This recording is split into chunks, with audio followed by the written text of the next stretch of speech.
Welcome to the Mundane Museum. I am your curator. The Silk Road. You've probably heard the name before. It's one of those historical terms that gets thrown around a lot. But what actually was it? Well, here's the first thing you should know. The Silk Road wasn't really a road. Not a single road, anyway. It was more like a network. Big, sprawling network of different routes and pathways. Think of it as a web of trading routes that connected different parts of the world. These routes linked the east to the west, bringing together civilizations that were thousands of kilometers apart. The network stretched roughly 6,400 kilometers. That's a pretty significant distance. To give you some perspective, that's about the same as traveling from New York to Berlin. Maybe a bit more, actually. On one end, you had Shan. That's a city in China, in the eastern part of the network. On the other end, way over on the western side, you had the eastern Mediterranean. That's where the routes eventually ended up, after crossing through countless territories and regions. Now, when we say network, we mean there were multiple paths. It wasn't just one trail that everyone followed. There were northern routes, southern routes, routes that went through mountains, routes that went around deserts. Traders picked whichever path made the most sense for them at the time. These different branches would split off and merge back together. Some would take you through one region, others through completely different areas. The routes connected various cities, towns, and settlements along the way. Each path had its own characteristics and its own set of challenges. So basically, the Silk Road was this extensive network of trade routes. It connected Shan in the east to the Mediterranean in the west. About 6,400 kilometers of interconnected pathways. Not one road, but many routes working together as a system. That's the fundamental definition. A network, not a single road, stretching across a vast distance, linking different parts of the ancient world together. Asterisk. So where did all this actually start? When did the Silk Road become a real thing that people used and relied on? The answer takes us to China's Han Dynasty. This dynasty lasted from 206 BCE to 220 CE.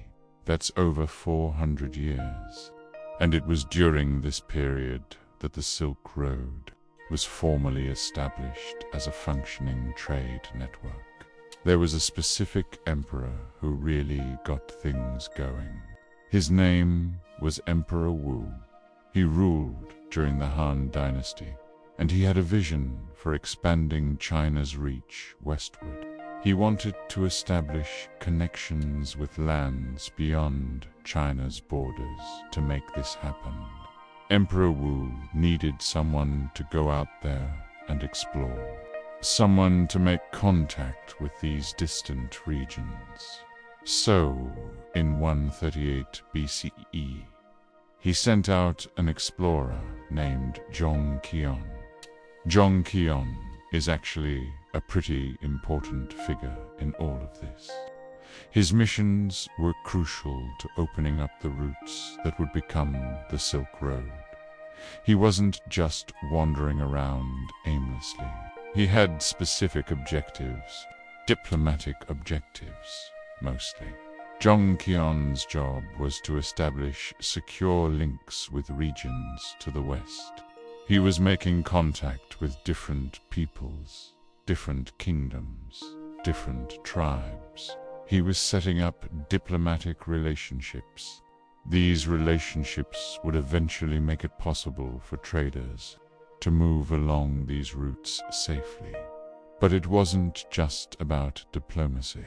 There was a military component to the Han Dynasty was expanding its influence through military means as well. They were securing territories, establishing control over key regions, making sure the routes were protected. This military and diplomatic expansion went hand in hand. You needed the military presence to secure the route. You needed the diplomatic connections to maintain peaceful relations with the various groups along the way. As these connections were established, infrastructure started developing. Roads were improved. Outposts were set up. Garrison stations were built. These weren't elaborate highways or anything, but there were organized pathways with some level of support structure. With the infrastructure in place and the diplomatic relationships established, trade could actually begin. Merchants could start moving goods along these routes with some reasonable expectation of safety. That's when the Silk Road really started functioning as a trade network. But beyond just trade and diplomacy, something else was happening. Cultural foundations were being laid. When Qian made his journeys, when Han officials established their presence in these regions, they were creating the groundwork for cultural exchange. Ideas would flow along these routes, not just goods. So the formal establishment of the Silk Road really comes down to these Han Dynasty initiatives. Emperor Wu's decision to send Qian westward in 138 BCE, the subsequent military and diplomatic expansion, the development of infrastructure to support travel and trade, the beginning of actual commercial activity along the routes, bend the cultural foundations that made it all meaningful beyond just economics. That's how the Silk Road went from being scattered, informal trading paths to an actual established network. It took imperial initiative, military power, diplomatic skill, and infrastructure development. All of it happening during the Han Dynasty period. Let's talk about the actual geography of these routes. How did they physically work? How did people actually get from one end to the other?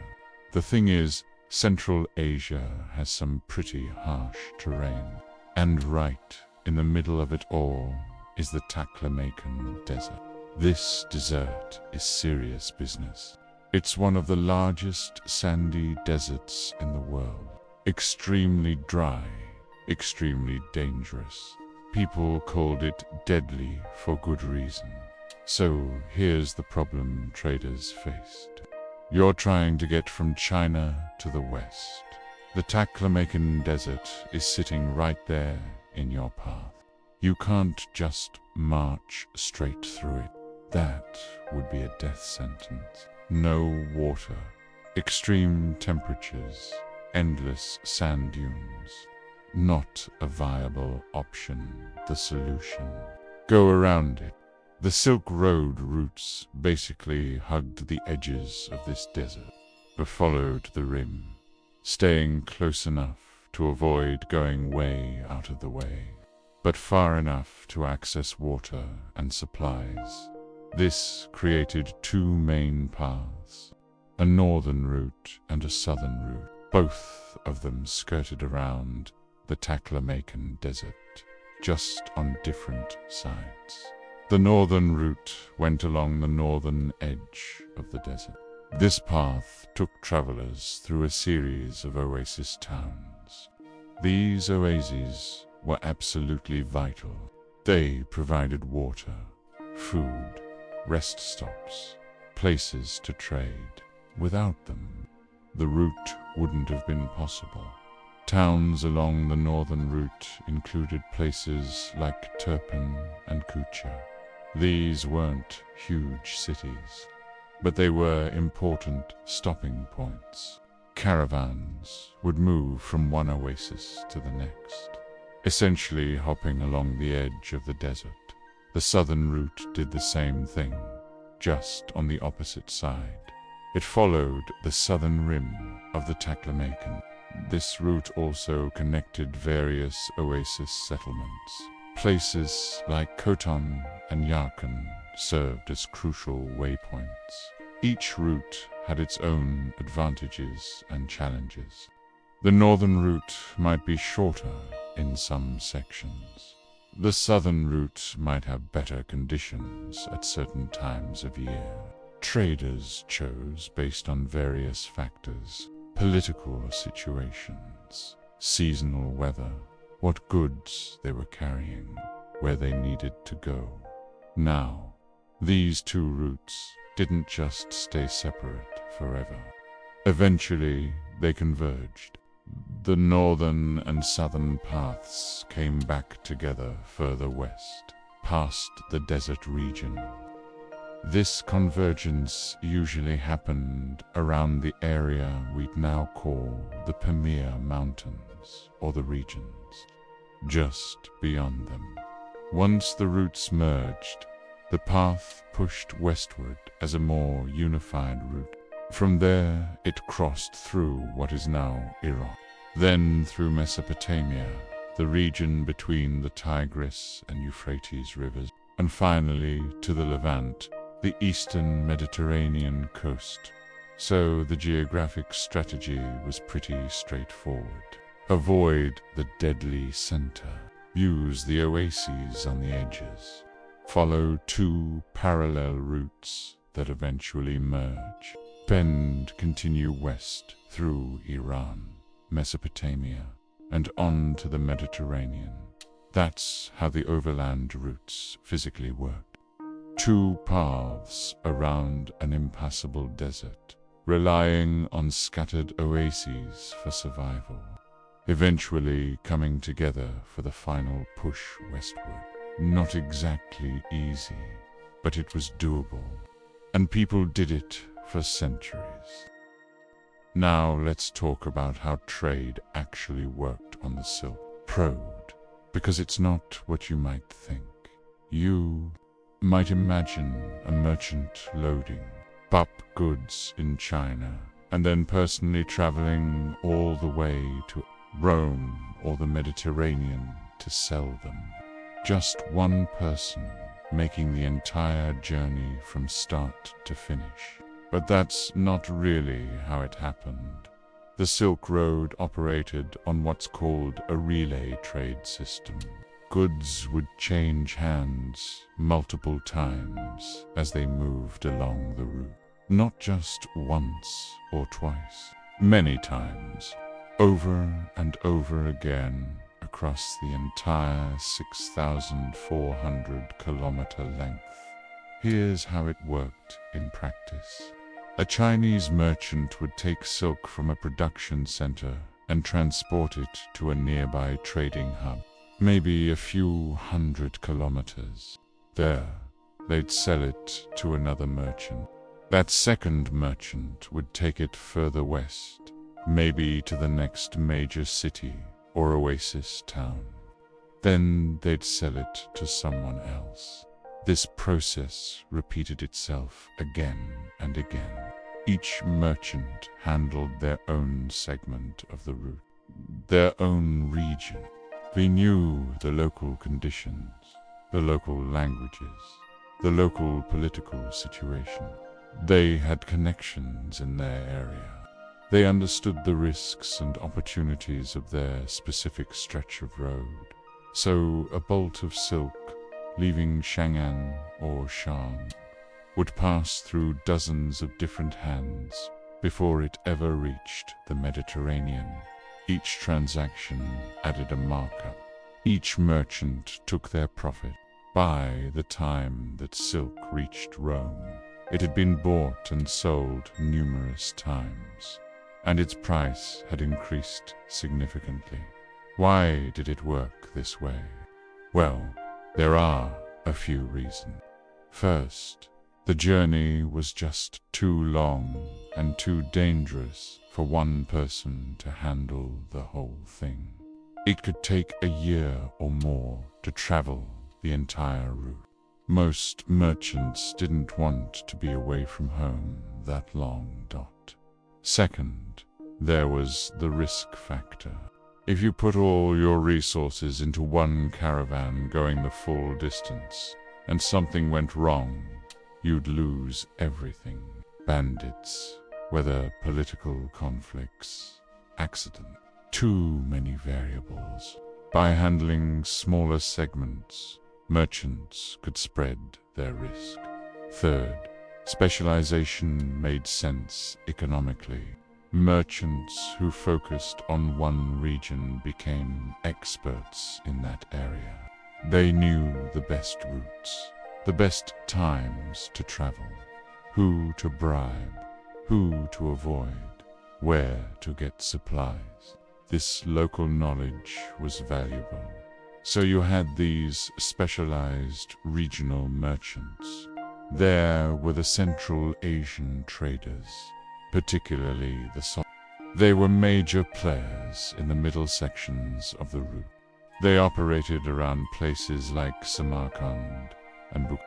They spoke multiple languages, understood different cultures, and were skilled at moving goods through their region. Then you had Persian merchants handling the Western Asian segments, Arab traders working in certain areas, Indian merchants moving goods through the southern routes. Each group had their specialty, their territory, their networks. Different segments had different characteristics too. Some sections were short but difficult, maybe crossing mountain passes. Other sections were longer but relatively flat. Some areas were politically stable, others less so. Merchants specialized based on what made sense for their circumstances. This whole system had some interesting effects. Economically, it meant that goods became expensive by the time they reached their final destination. All those middlemen taking their cut added up. But it also meant the system was resilient. If one section had problems, the rest could keep functioning culturally. This relay system meant that ideas and information spread differently than goods. A merchant might not travel the whole route, but they'd interact with merchants from other regions. They'd hear stories, learn about distant places, pick up foreign words and concepts. This information would spread along the network, even if individuals didn't. The relay system also meant that no single group controlled the entire route. Power was distributed. Multiple cultures, multiple kingdoms, multiple merchant groups all had a stake in keeping trade flowing. That created a kind of shared interest in maintaining the system. So that's how commerce functioned on the Silk Road, not as direct point-to-point trade, but as a relay system with goods passing through many hands. Regional specialists handling segments they knew well. A structure that balanced risk, profit, and practical limitations. It wasn't the most efficient system by modern standards, but it worked for over 1,000 years. Asterisk, let's get into what actually moved along these routes. What were people trading? What made this whole system worthwhile?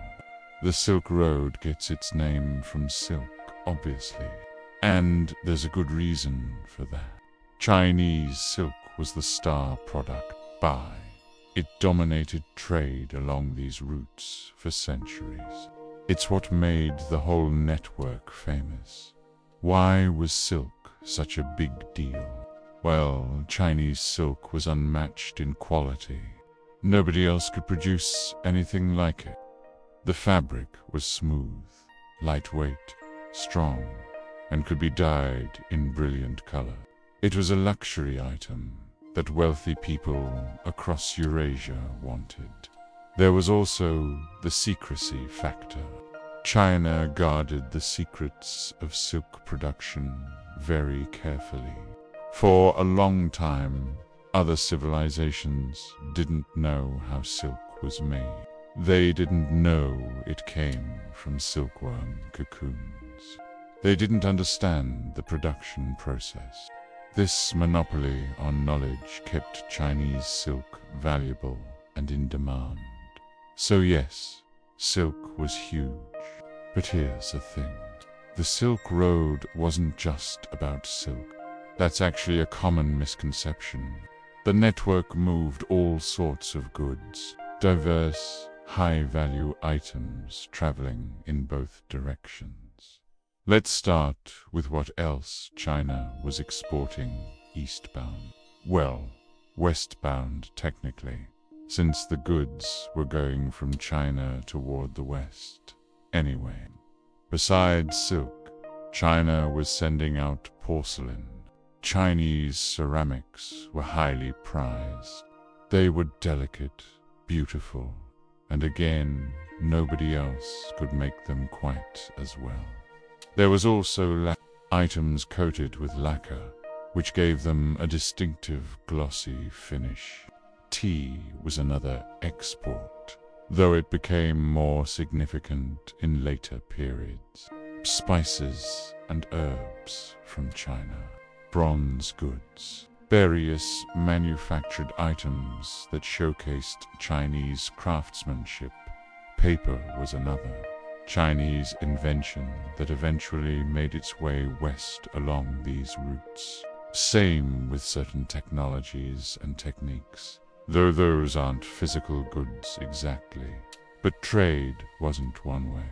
The Silk Road was by goods flowed east into China as well, and there was high demand for certain imports in China.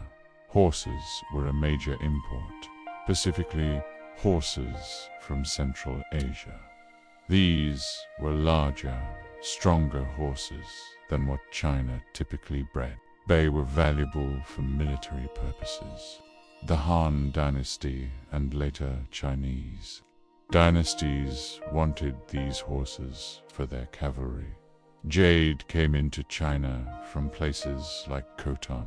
Chinese culture highly valued jade. Belay and certain regions along the Silk Road had good sources of it. Glassware came from the west.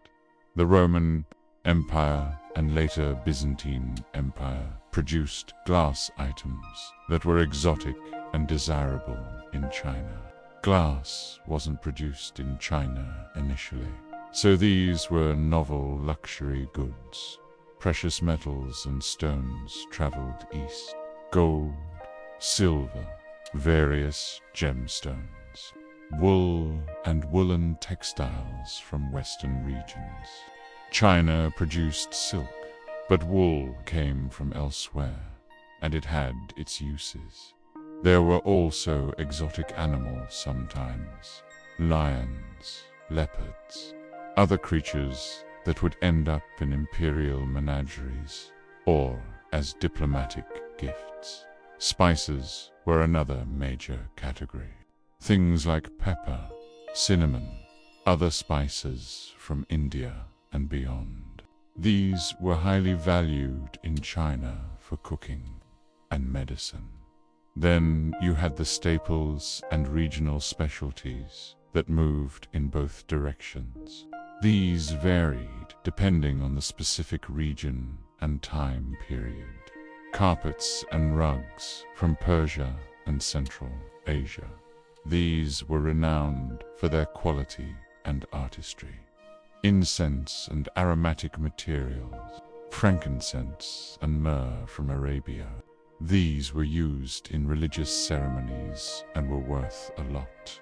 Medicinal herbs and substances. Different regions had different plants and materials used for medicine, and these would get traded along the network.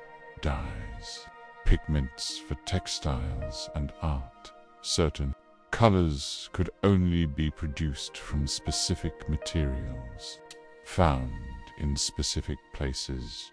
Cotton, pan textiles from India and Central Asia. This was before cotton. Production spread widely. Metals like iron and copper moved around depending on where they were, mined and where they were needed. Even foods, sometimes. Dried fruits, nuts, things that could survive the journey. Some food crops eventually spread along the routes too, though that's more about agricultural exchange than direct trade.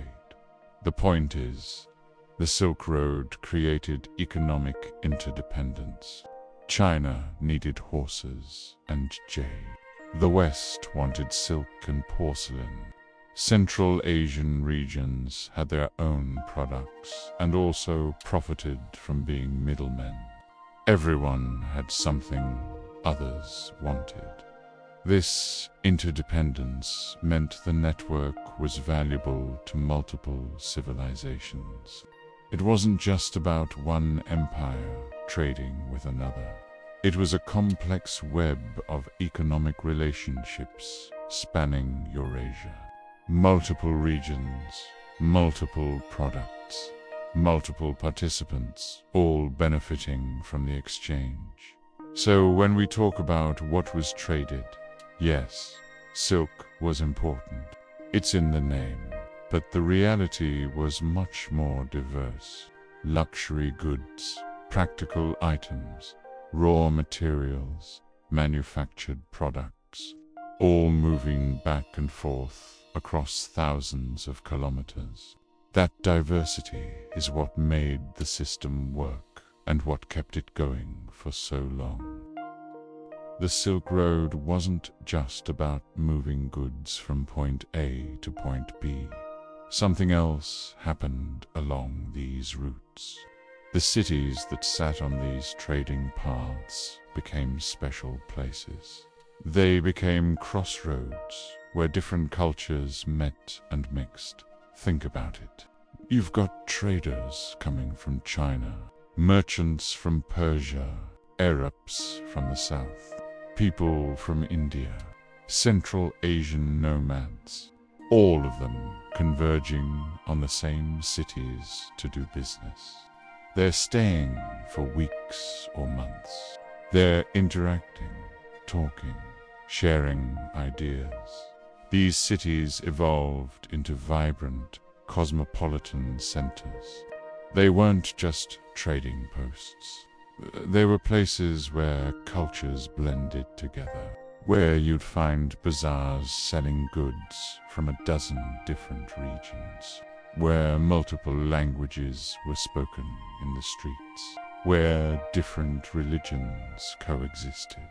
Let's look at some specific examples. Chang'an, which is now called Shan, was the eastern terminus of the Silk Road during the Tang Dynasty, which lasted from 618 to 907 CE. Chang'an became one of the most cosmopolitan cities in the world. The city was massive. At its peak, it had a population of over 1 million people. It was the capital of the Temps Empire, so it had political importance. But it was also a cultural hub because of the Silk Road. Foreign merchants lived in There were entire neighborhoods where Central Asian traders set up shop. Persian merchants had their own communities. There were temples and religious sites for various faiths. Buddhist temples, Nestorian Christian churches, Zoroastrian fire temples, mosques, all in one city. artists and scholars from different regions came to Chang'an. The 10th court was interested in foreign culture, foreign music, foreign ideas. This openness created an environment where cultures mixed and influenced each other. Then there's this city in Central Asia, in what's now Uzbekistan, was a major hub on the Silk Road. It reached particular prominence during the Timurid period in the 14th and 15th centuries. The Timurid ruler Timurid, also known as Tamerlane, made Samarkand his capital. He brought scholars, artists, and craftsmen from all over his empire to the city. The result was what historians call the Timurid Renaissance. Samarkand became known for its architecture, its schools, its cultural production. The city's famous Registan Square, with its madrasas and monuments, reflects this golden age. It was a place where Islamic culture, Persian traditions, Turkic influences, and ideas from farther east all came together. Bukhara is another Central Asian city worth mentioning. It's also in modern Uzbekistan, not far from Bukhara. Became particularly important as a center of Islamic scholarship. The city had numerous madrasas, which were Islamic schools. Scholars came to Bukhara to study theology, philosophy, mathematics, astronomy, medicine. It was a major intellectual center for the Islamic world. But because Bukhara sat on the Silk Road, it wasn't isolated. Ideas flowed in from other regions. Chinese knowledge about papermaking reached Bukhara. Mathematical concepts from India passed through. Greek philosophy, preserved and translated by Islamic scholars, was studied there. It was a nexus where different intellectual traditions intersected. Then we have Dunhuang, located in western China at the edge of the Gobi Desert. This might be one of the most interesting cultural crossroads on the entire Silk Road. Dunhuang became a major center for Buddhism. The famous Mogao caves near Dunhuang contain hundreds of cave temples filled with Buddhist art, murals, sculptures, manuscripts. These caves were created over about 1,000 years, from the 4th century to the 14th century. What makes Dunhuang special is the artistic melting pot it represented. The Buddhist art there shows influences from India, Central Asia, Persia, and China all blended together. You can see Greek artistic influences that traveled through Central Asia. You can see Persian decorative elements. You can see Chinese painting techniques. All of it mixing in these cave temples. Dunhuang was also where the famous Diamond Sutra was found, one of the oldest printed books in existence.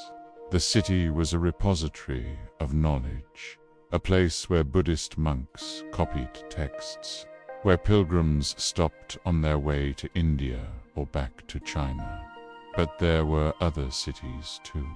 Kashgar, at the western edge of China, was another crucial trading hub and cultural crossroads.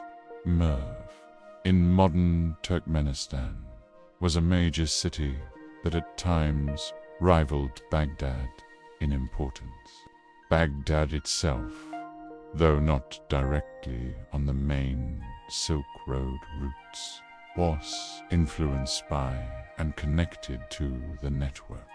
Antioch, in the eastern Mediterranean, was where goods from the Silk Road entered the Roman and later Byzantine world. Constantinople served as a major western terminus. These cities all became places where East met West in concrete, tangible ways. What happened in these cities? Well, you had the bazaars, the markets where people traded, but you also had monasteries and temples where religious ideas spread. Buddhist monasteries along the route served as rest stops and cultural centers. Christian monasteries did the same. Islamic madrasas provided education and preserved knowledge. You had academies and schools where people studied. Poor translators worked to convert texts from one language to another, where mathematical and scientific knowledge was shared and built upon. You had workshops where artisans from different traditions worked side by side. A Chinese craftsman might learn Persian decorative techniques. A Central Asian metalworker might adopt Chinese methods. These skills and styles would blend, creating hybrid art forms. Music traveled along these routes too. Instruments, melodies, performance styles. The Han Dynasty court had orchestras that included Central Asian instruments and performers. Musical traditions mixed and evolved. Food culture spread and blended. Spices from one region would be incorporated into another region's cuisine. Cooking techniques traveled. Crops and agricultural knowledge moved along the network, changing what people ate across Eurasia. Languages influenced each other. Merchants picked up words from the languages they encountered. Loan words spread from culture to culture. Writing systems sometimes influenced each other too. Religious ideas moved along the Silk Road with the merchants and missionaries. Buddhism spread from India through Central Asia to China along these routes. Islam eventually spread east along the same path. Nestorian Christianity, Manichaeism, Zoroastrianism all moved along the network. The key thing is that these cities weren't just economically important. They were culturally important. They were places where the world mixed together in ways that wouldn't have happened otherwise, where hybrid cultures emerged from the interaction of different peoples. These weren't brief encounters either. Merchants would spend seasons in these cities. They'd settle down, marry locally, have children. Those children would grow up bilingual or multilingual, familiar with multiple cultures. They'd form the next generation of traders and intermediaries. So the Silk Road cities became something more than just stops along a trade route.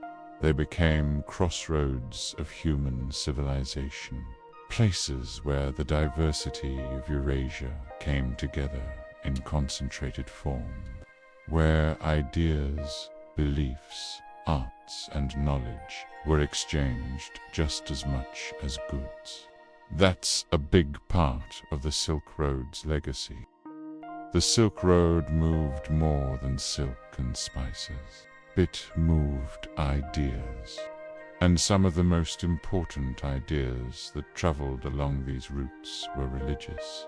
Religion spread along the Silk Road in ways that fundamentally changed entire regions. Belief systems that started in one part of the world ended up taking root thousands of kilometers away.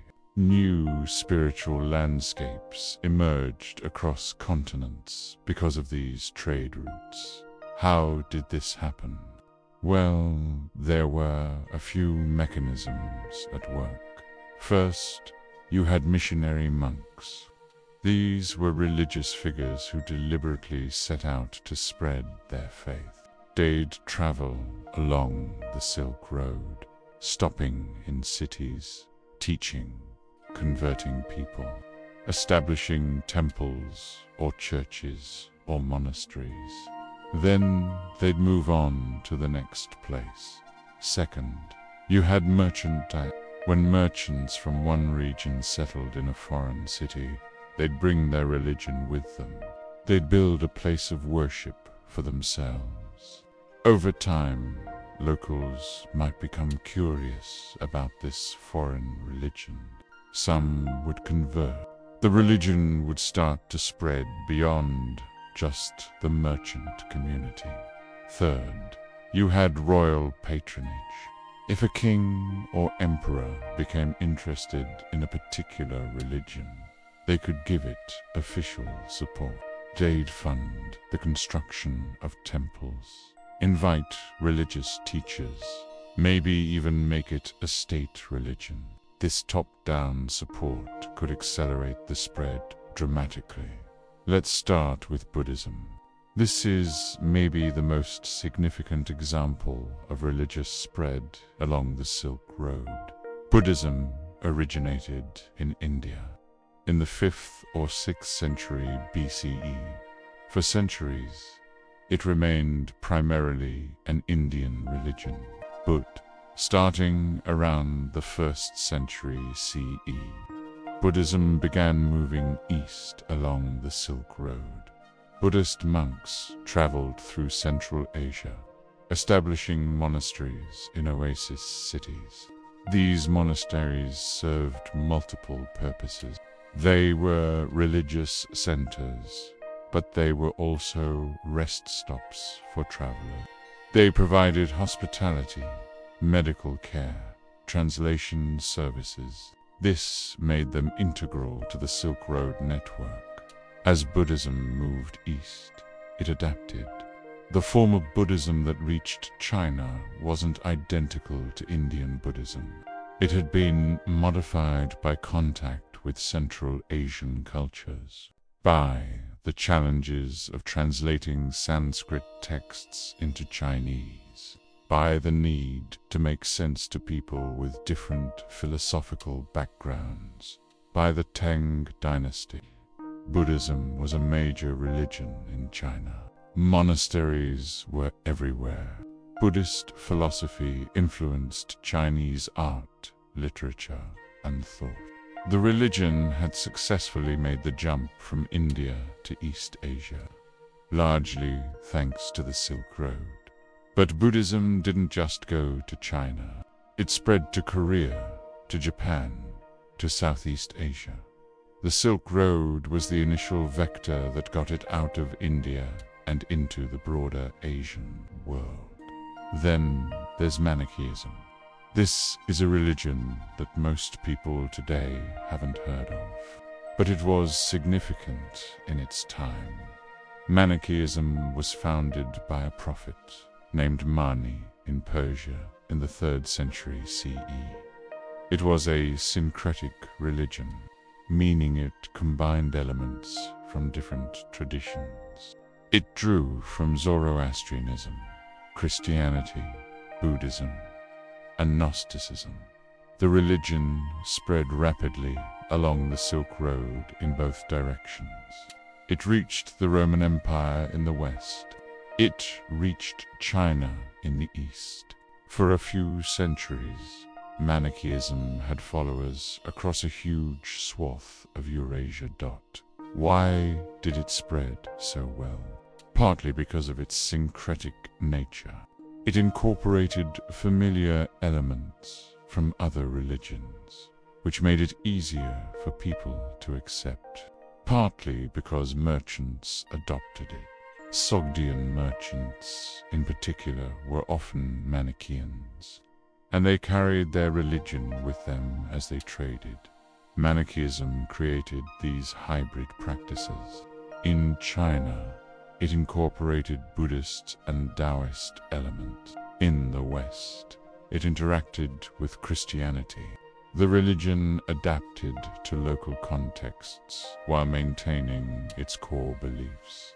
Eventually, Manichaeism declined and mostly disappeared, be it faced persecution in various places. Other religions proved more resilient, but for several centuries, it was a major presence along the Silk Road. Zoroastrianism is another religion that spread along these routes. It originated in ancient Persia, making it one of the older religions we're discussing. Zoroastrianism was the dominant religion of the Persian empires. As Persian influence extended along the Silk Road, so did Zoroastrianism. Persian merchants brought it to Central Asian cities. Some communities in those cities adopted it. You'd find Zoroastrian fire temples in cities along the Silk Road. Communities of Zoroastrian believers living far from Persia. The religion didn't spread as widely as Buddhism or later Islam, but it had a presence along the network. Zoroastrianism also influenced other religions. Some scholars think it influenced the development of concepts in Judaism, Christianity, and Islam. Ideas about heaven and hell, angels and demons, the cosmic struggle between good and evil. These may have been shaped in part by Zoroastrian thought that spread through cultural contact. Nestorian Christianity is an interesting case. Nestorian Christianity was a branch of Christianity that developed in the Eastern Roman Empire and Persia. It was named after Nestorius, a 5th century patriarch of Constantinople, though the theology was more complex than just his teachings. Nestorian Christians faced persecution in the Byzantine Empire because their beliefs were deemed heretical by the mainstream church. So they moved east. They established themselves in Persia, where they were outside Byzantine control. From Persia, Nestorian Christianity spread along the Silk Road. Missionaries traveled to Central Asia, to India, and eventually to China. By the Thames dynasty, there was a Nestorian Christian community in Chang'an. The famous Nestorian stele, erected in Chang'an in 781 CE, describes the arrival of Nestorian Christianity in China and its acceptance by the Tang emperors. This monument still exists today and provides evidence of how far Christianity spread along the Silk Road. Christianity created these Khyber Christian communities far from the religion's Mediterranean origins. These communities had to adapt to very different cultural contexts. The Christian texts they used were translated into Persian, Sogdian, Turkish, Chinese. The art they created showed local influences.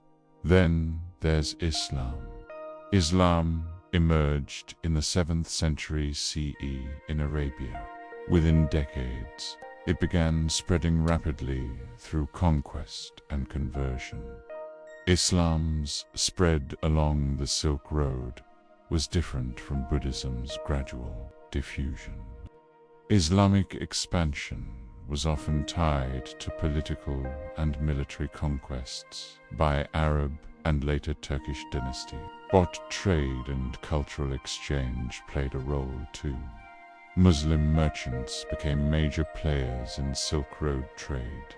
As they established communities in Central Asian cities, Islam spread. By the 9th and 10th centuries, much of Central Asia had converted to Islam. Islam's westward consolidation, or rather eastward, from the perspective of Arabia, transformed the Silk Road. Cities like Samarkand and Bukhara became Islamic cultural centers. Mosques replaced or stood alongside Buddhist monasteries and Zoroastrian temples. Islamic culture influenced art, architecture, science, and philosophy along the Silk Road. The Islamic Golden Age saw significant intellectual achievements, and the Silk Road facilitated the spread of this knowledge. Islamic scholars translated Greek philosophical and scientific texts.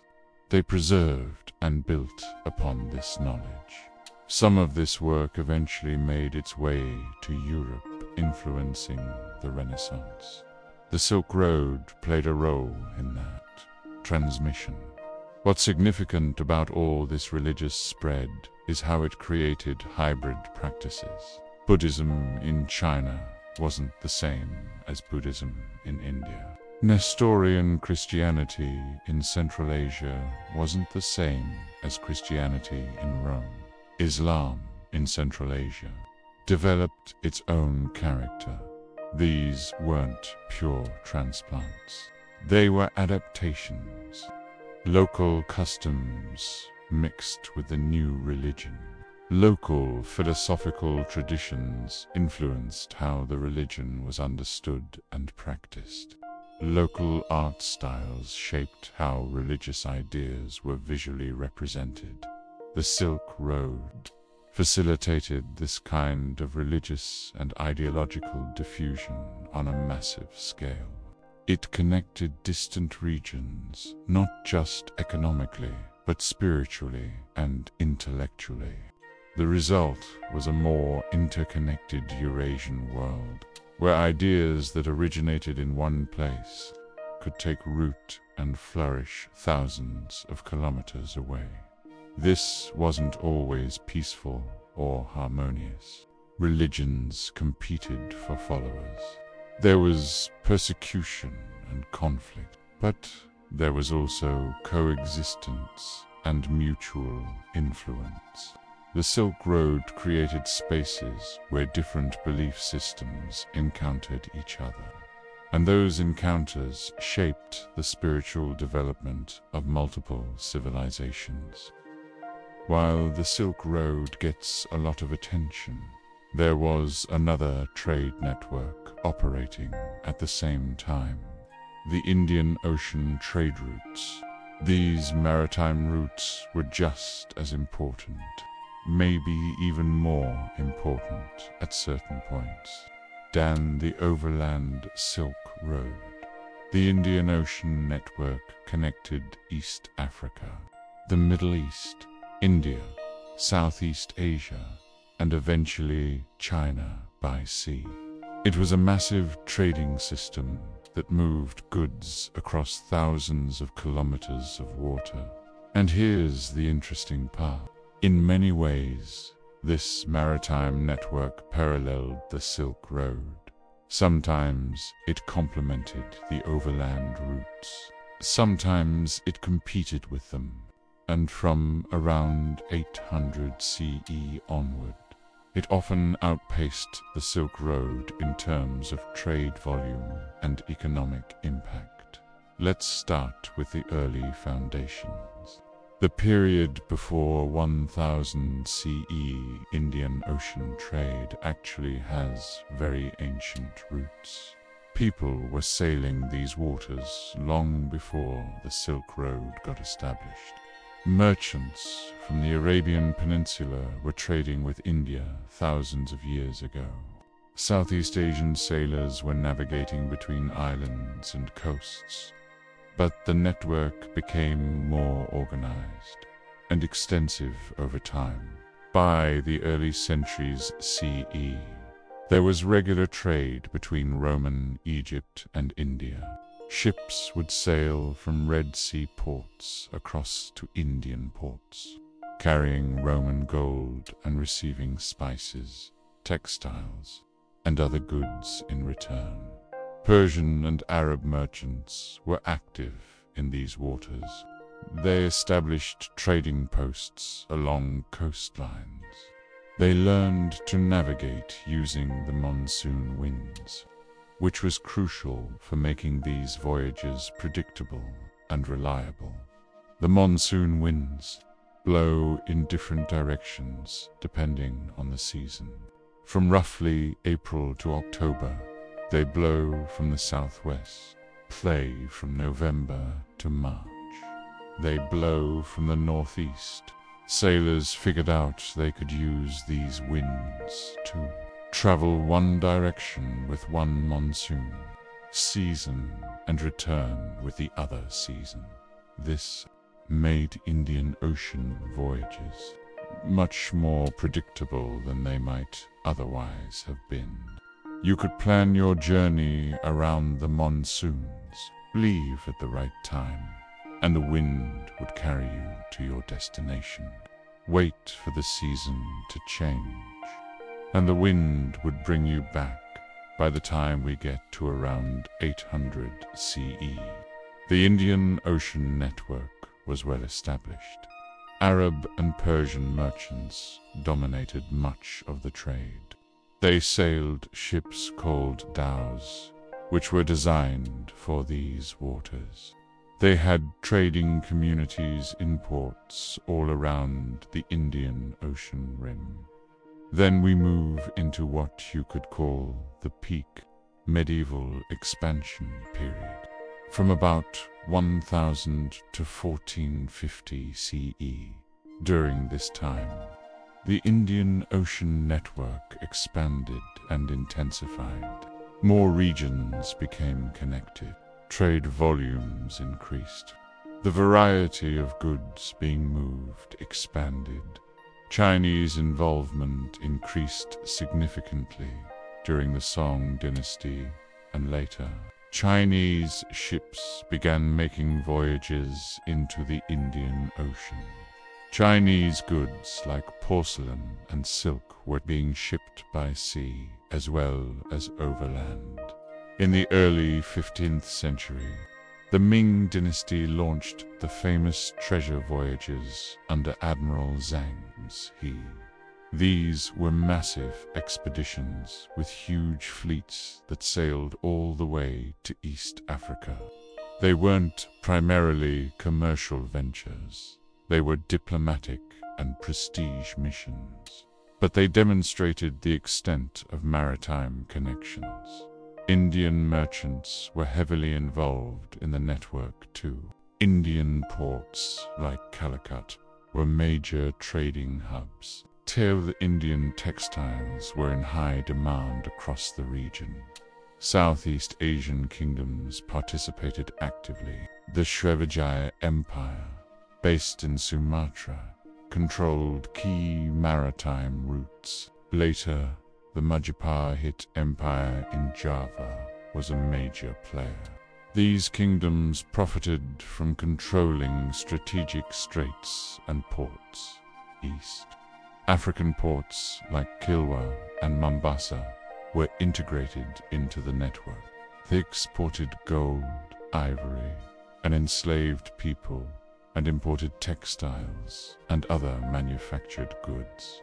Swahili culture developed along the East African coast, heavily influenced by contact with Arab and Persian merchants. The scale of this trade was impressive. Ships could carry much more cargo than caravans. A large ocean-going vessel could transport quantities of goods that would require dozens or hundreds of pack animals. This brings us to the technological and economic advantages of maritime trade. First, there was the cargo capacity issue. Ships were just more efficient for moving bulk goods, while the Silk Road specialized in high-value, low-volume items like silk and spices. Ships could also move bulk commodities, timber, grain, ordinary textiles, ceramics in large quantities, things that wouldn't be economical to transport over land. Second, the cost per unit was lower for sea transport. Yes, Building and operating a ship was expensive, but when you could carry tons of cargo at once, the cost per item being shipped was relatively low, lower than paying for pack animals, guides, food, and security for an overland caravan. Third, ships were faster for long-distance travel. A voyage from India to the Persian Gulf might take a few weeks with favorable monsoons. The equivalent overland journey would take months. Fourth, there were fewer political barriers. On land, you had to pass through multiple kingdoms and territories. Each one might charge customs fees or tolls. Each one posed a potential security risk. At sea, once you left port, you were largely free until you reached the next port. Fewer middlemen, fewer fees. There were risks, of course. Pirates were a problem in some waters. Storms could sink ships. Navigation errors could lead to disaster. But overall, once the maritime technology and knowledge developed sufficiently, sea trade became very competitive with overland trade. The ships themselves improved over time. Dhows with their triangular lateen sails were efficient for Indian Ocean conditions. Chinese junks had multiple masts and watertight compartments, making them sturdy and capable. These weren't primitive vessels. They were sophisticated ships designed for ocean voyages. Navigation techniques improved too. Sailors used astronomical observations, knowledge of currents and winds, landmarks, and accumulated experience. Arab navigators developed sophisticated knowledge of Indian Ocean, geography, and conditions. So how did the Indian Ocean network relate to the Silk Road? Was it pure rivalry, or was there some complementarity? The answer is both. There was complementarity and rivalry, depending on the specific circumstances and time period. In some ways, the two networks were complementary. They connected different regions. The Silk Road went through Central Asia, connecting China to Persia and the Mediterranean through inland routes. The Indian Ocean network connected coastal regions around the Indian Ocean. Goods could transfer between the two networks. Something might travel overland through Central Asia and then be shipped from a Persian Gulf port to India, or vice versa. The networks could feed into each other. Different types of goods suited different networks. Very high-value items where weight was a major cost factor, like silk or gems, might go overland. Bulkier items, or things being shipped in larger volumes, might go by sea. But there was also rivalry. The two networks competed for the same trade. Why send silk overland through Central Asia when you could ship it by sea from a Chinese port? The choice depended on costs, risks, political conditions, pay, and the specific routes available. As maritime technology improved, and as the Indian Ocean network became more efficient, it increasingly outcompeted the overland Silk Road for many types of trade. This was one factor in the Silk Road's eventual decline. By the time European powers entered the Indian Ocean in the late 15th and early 16th centuries, the maritime network was already well established and highly developed. The Europeans didn't create this network. They inserted themselves into an existing system, eventually coming to dominate parts of it through superior naval technology, and military force. But that's getting ahead of the story. The point is that the Indian Ocean Trade Network was a major force in medieval global trade. It paralleled the Silk Road, sometimes worked with it, sometimes competed with it, and in many respects represented a more efficient alternative for moving goods across long distances. The Silk Road gets the fame, but the Indian Ocean routes moved massive volumes of goods and connected diverse civilizations just as effectively. Both networks were crucial to the interconnected medieval world economy.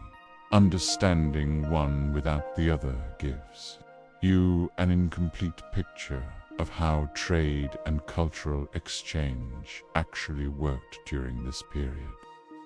So we've talked about the Silk Road's rise, its peak, and the beginning of its decline. Now let's look at what really finished it off as a major trade network, and what happened to its legacy afterward. The decline of the Silk Road as a functioning trade network happened over a couple of centuries. It wasn't a sudden collapse. It was a gradual fading as various factors combined to make the overland routes less viable and less important. We already mentioned the fragmentation of the Mongol Empire in the 14th century. The Mongol peace, which had made the Silk Road relatively safe and unified, broke down. Different Mongol successor states controlled different regions, and they didn't always get along. This made long-distance overland trade more complicated and risky.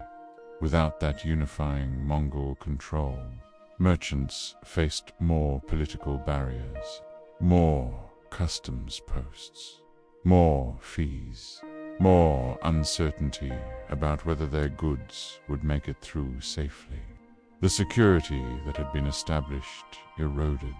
Then there was the Black Death, the plague that hit in the mid-14th century devastated populations across Eurasia. It likely spread along trade routes, including the Silk Road. The pandemic killed millions of people, maybe a third or more of the population in affected regions. This had direct effects on trade. Fewer people meant less demand for goods.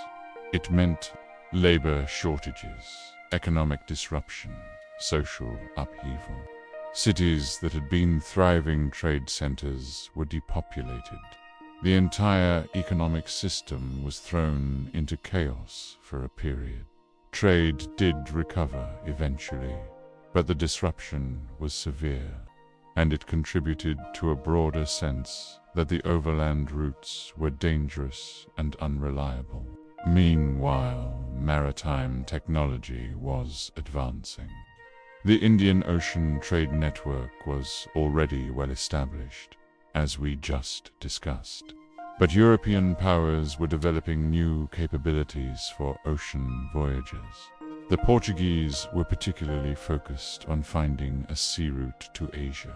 They wanted direct access to Asian spices and other goods without having to go through the Mediterranean and Middle Eastern middlemen who controlled the western end of the Silk Road. Portuguese explorers gradually worked their way down the African coast. They established ports and trading posts. They learned navigation techniques for the Atlantic and eventually the Indian Ocean. Then, in 1498, Vasco da Gama successfully sailed around the Cape of Good Hope at the southern tip of Africa and reached India. He arrived at Calicut on India's west coast. This opened up a direct sea route from Europe to Asia. This was a turning point. Now, European merchants could bypass the Silk Road entirely. They could load goods onto ships in European ports, sail around Africa, and trade directly with Asian ports. No need to deal with Ottoman taxes, Persian middlemen, or Central Asian instability. The Portuguese established a maritime empire in the Indian Ocean. They seized control of key ports and trade routes. They used naval power to dominate commerce in the region. Other European powers followed: the Dutch, the English, the French. Over the 16th and 17th centuries, maritime trade increasingly replaced overland Silk Road trade. It was cheaper, faster, and by this point, more reliable. The economic center of gravity shifted to coastal areas and maritime powers. The Silk Road didn't completely die. Some overland trade continued. Regional trade within Central Asia persisted. But the Silk Road was no longer the primary link between East and West. It was no longer the crucial corridor it had been for over a millennium. By the 18th century, the Silk Road existed mainly in memory. The routes were still there geographically, but they weren't being used for large-scale international trade. Some of the oasis cities that had thrived on Silk Road trade declined or shifted to other economic activities. The physical trade network had essentially ended. But that's not where the story stops, because the Silk Road transformed into something else: a legacy, a symbol, a metaphor. In the modern era, the Silk Road has become a powerful concept. It represents the idea of Eurasian connectivity, of East-West exchange, of cultural interaction and mutual benefit through trade. Scholars study the Silk Road extensively. Historians, archaeologists, art historians, religious scholars all examine different aspects of how the network functioned and what effects it had. There are academic conferences, books, research projects all focused on the Silk Road.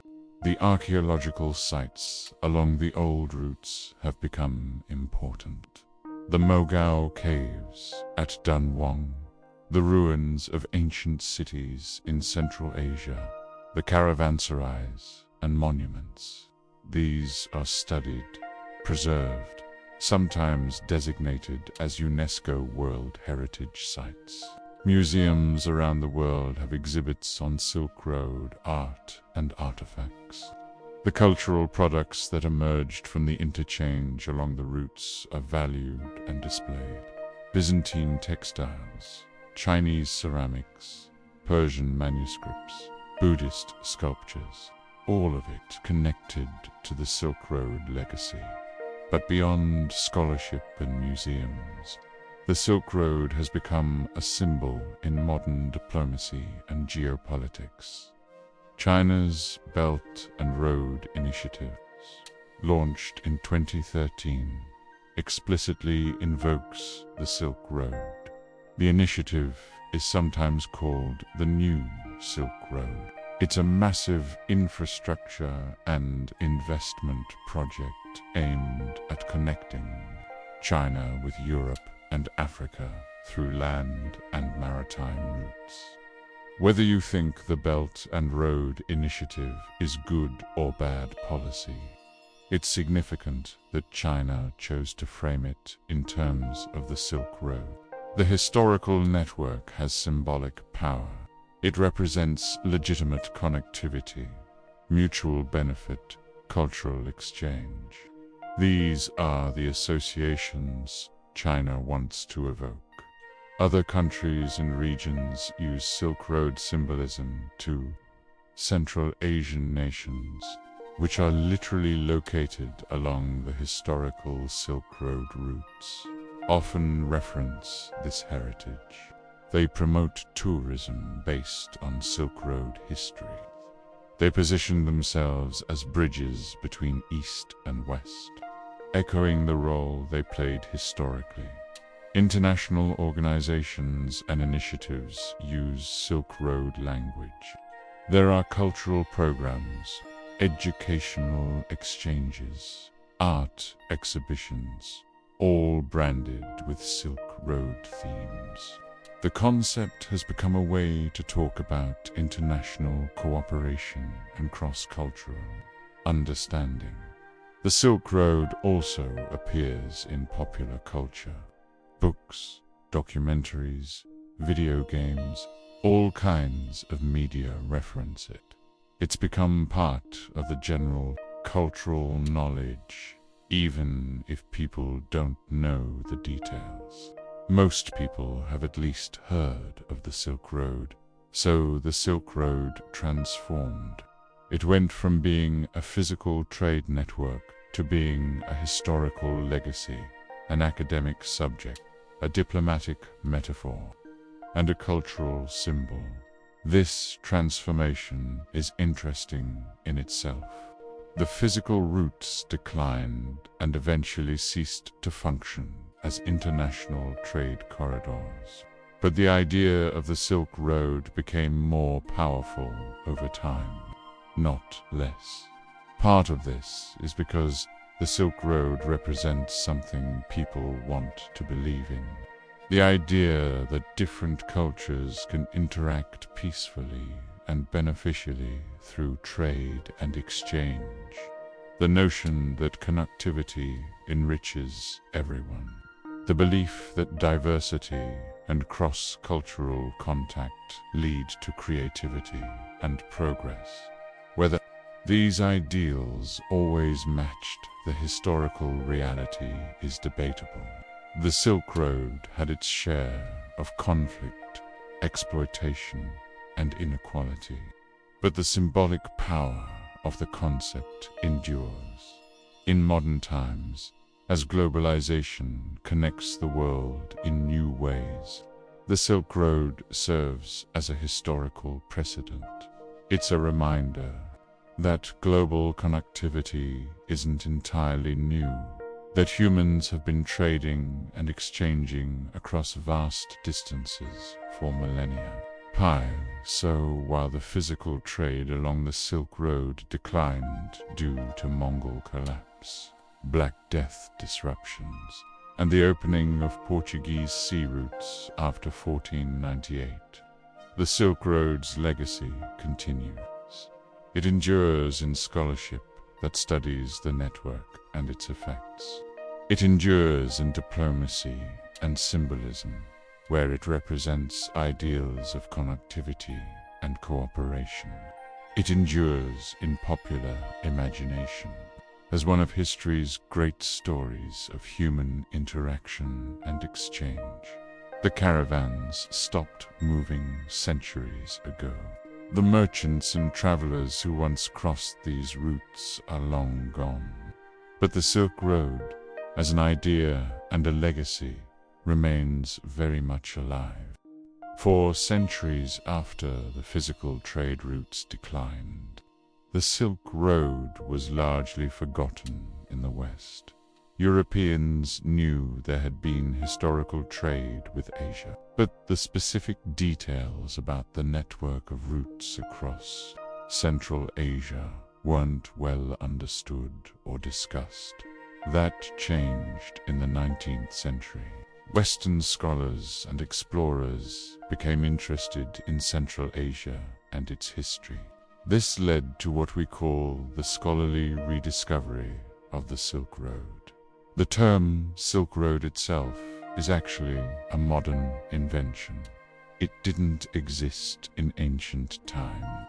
People living along these routes wouldn't have called it that. They just thought of it as trade routes. Or maybe they had specific names for particular paths, but they didn't have a single term for the entire network. The person who gave us the term we use today was a German geographer named Ferdinand von Richthofen. In the 1870s, he coined the term site. which translates to Silk Road in English Richtpfeifen, was studying the geography and history of China and Central Asia. He was trying to understand the historical trade connections between East and West in his writings. He used this term Seidenstrage to describe the routes along which silk and other goods had been traded. The term caught on. Other scholars started using it. It appeared in academic works, in geographic texts, in historical studies. By the early 20th century, Silk Road had become the standard way to refer to these ancient trade routes. It's worth noting that Richthofen's term emphasized silk because that was the most famous Chinese export to the West. But as we've discussed, the routes carried many different goods in both directions. The name Silk Road is somewhat misleading in that sense, but it stuck anyway. Beyond just naming the network, 19th and early 20th century scholars began exploring Central Asian sites physically. They wanted to find evidence of this historical trade network, to uncover artifacts, to study the ruins of ancient cities. One of the most important figures in this exploration was Arl Stein. He was a Hungarian-British archaeologist and explorer who conducted several expeditions to Central Asia in the early 20th century. Stein's most famous discovery happened at Dunhuang, which we've mentioned before. Dunhuang was that Buddhist center in western China with the Mogao caves, containing thousands of manuscripts and artworks. In 1907, Stein arrived at Dunhuang. He learned that a local monk had discovered a sealed cave chamber, now known as the Library Cave, or Cave 17. This chamber had been sealed up centuries earlier, probably around the 11th century, for reasons that aren't entirely clear. Inside the chamber were tens of thousands of manuscripts and documents, Buddhist texts, of course, but also administrative records, letters, contracts, literary works, documents in Chinese, Tibetan, Sanskrit, and various Central Asian languages. Some were on paper, some on silk, some on other materials. This was an incredible archaeological find. These manuscripts provided direct evidence of life along the Silk Road. They showed what languages were used, what religions were practiced, what kinds of business transactions happened, what ideas were being discussed. Stein negotiated with a local monk to acquire many of these manuscripts. He shipped them back to Britain, where they ended up in the British Museum and British Library. This was controversial, and it remains controversial today. Critics argue that Stein was essentially looting China's cultural heritage. Defenders say he preserved materials that might otherwise have been destroyed, regardless of the ethics. Stein's discovery at Dunhuang was hugely important for Silk Road scholarship, provide a primary source material for studying the network. Scholars could now read actual documents from Silk Road communities, not just rely on later historical accounts. Stein wasn't the only explorer conducting expeditions in this period. French, German, Russian, and Japanese expeditions also explored Central Asian sites. They excavated ruins, collected artifacts, documented archaeological sites. These expeditions were often competitive. Different nations wanted to claim discoveries and collect prestigious artifacts. There was a kind of race to explore and exploit Central Asian archaeological sites. This period is sometimes called the time of the foreign devils by Chinese historians, referring to the Western and Japanese explorers who removed cultural materials from China. The material collected during these expeditions ended up in museums around the world. The British Museum, the Louvre, the Hermitage in St. Petersburg, museums in Berlin and Tokyo. These institutions built major collections of Silk Road artifacts. This dispersal of materials is another controversial aspect of this period. Much of Central Asia's cultural heritage ended up in foreign museums. Today, there are ongoing debates and sometimes negotiations about repatriation of these artifacts. But from a scholarly perspective, the 19th and early 20th century expeditions transformed understanding of the Silk Road. Before this period, Western knowledge of the network was vague and limited. Afterward, there was concrete evidence, actual artifacts, primary documents to study. The scholarly rediscovery also coincided with broader European and American interest in Asia. Orientalism, the academic study of Eastern cultures, was popular in this period. The Silk Road fit into this fascination with exotic Eastern civilizations and their histories. Art historians became interested in Silk Road art, particularly the Buddhist art from sites like Dunhuang. Blend of artistic styles, the influence of Greek, Persian, Indian, and Chinese elements. All of this was studied and analyzed. Linguists studied the manuscripts to understand the languages spoken along the Silk Road. They could trace how languages influenced each other, how writing systems spread, how translation worked in multilingual communities. Religious scholars examined the religious texts and practices documented in the finds. They could see how Buddhism, Christianity, and other religions existed side by side in Silk Road cities.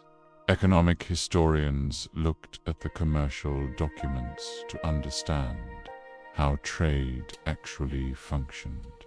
What goods were traded, at what prices, under what terms, through what kinds of business arrangements. So, the 19th century scholarly revival, marked by Richthofen coining the term Seidenstrage, and by Stein's discoveries brought the Silk Road back into modern consciousness.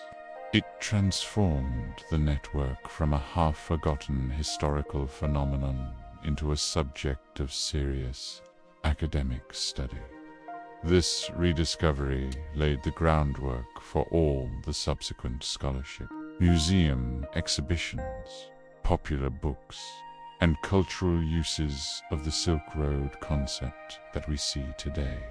It's when the Silk Road went from being history to being heritage, something actively studied, preserved, and celebrated.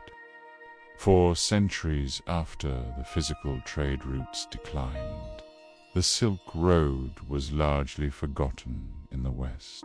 Europeans knew there had been historical trade with Asia, but the specific details about the network of routes across Central Asia weren't well understood or discussed. That changed in the 19th century. Western scholars and explorers became interested in Central Asia and its history.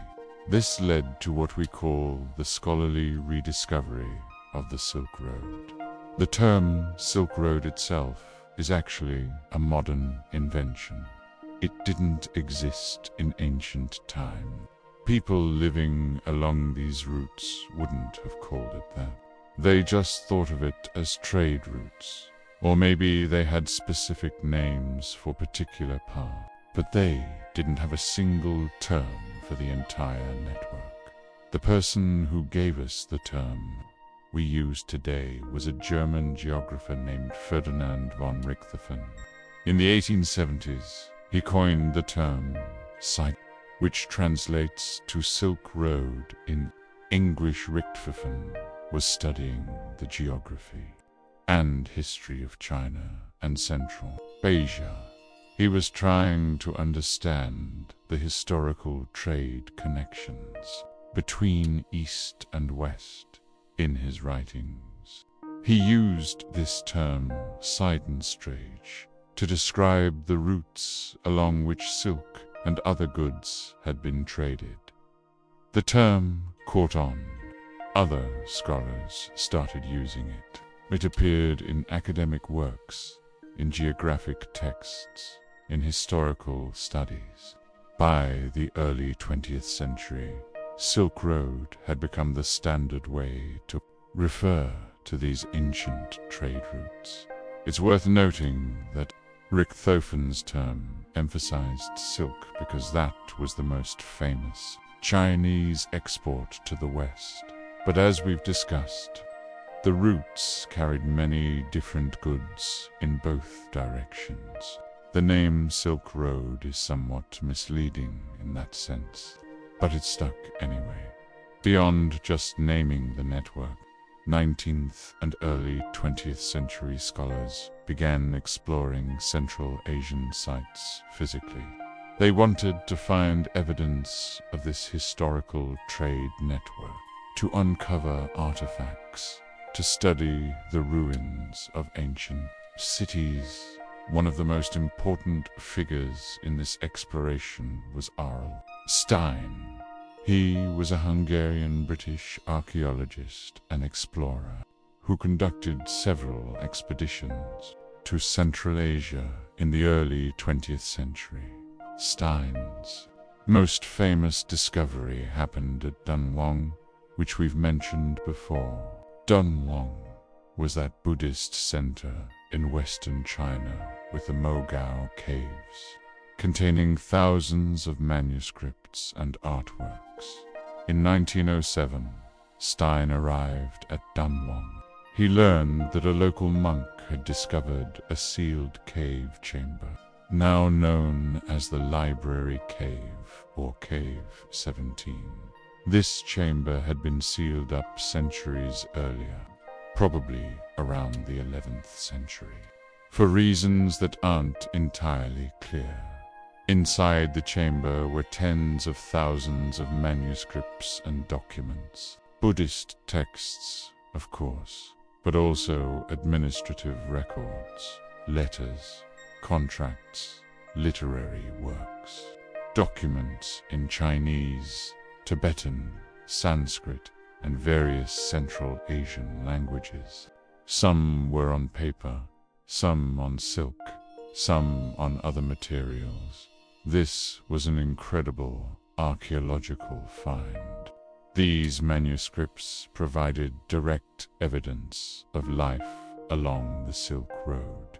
They showed what languages were used, what religions were practiced, what kinds of business transactions happened, what ideas were being discussed.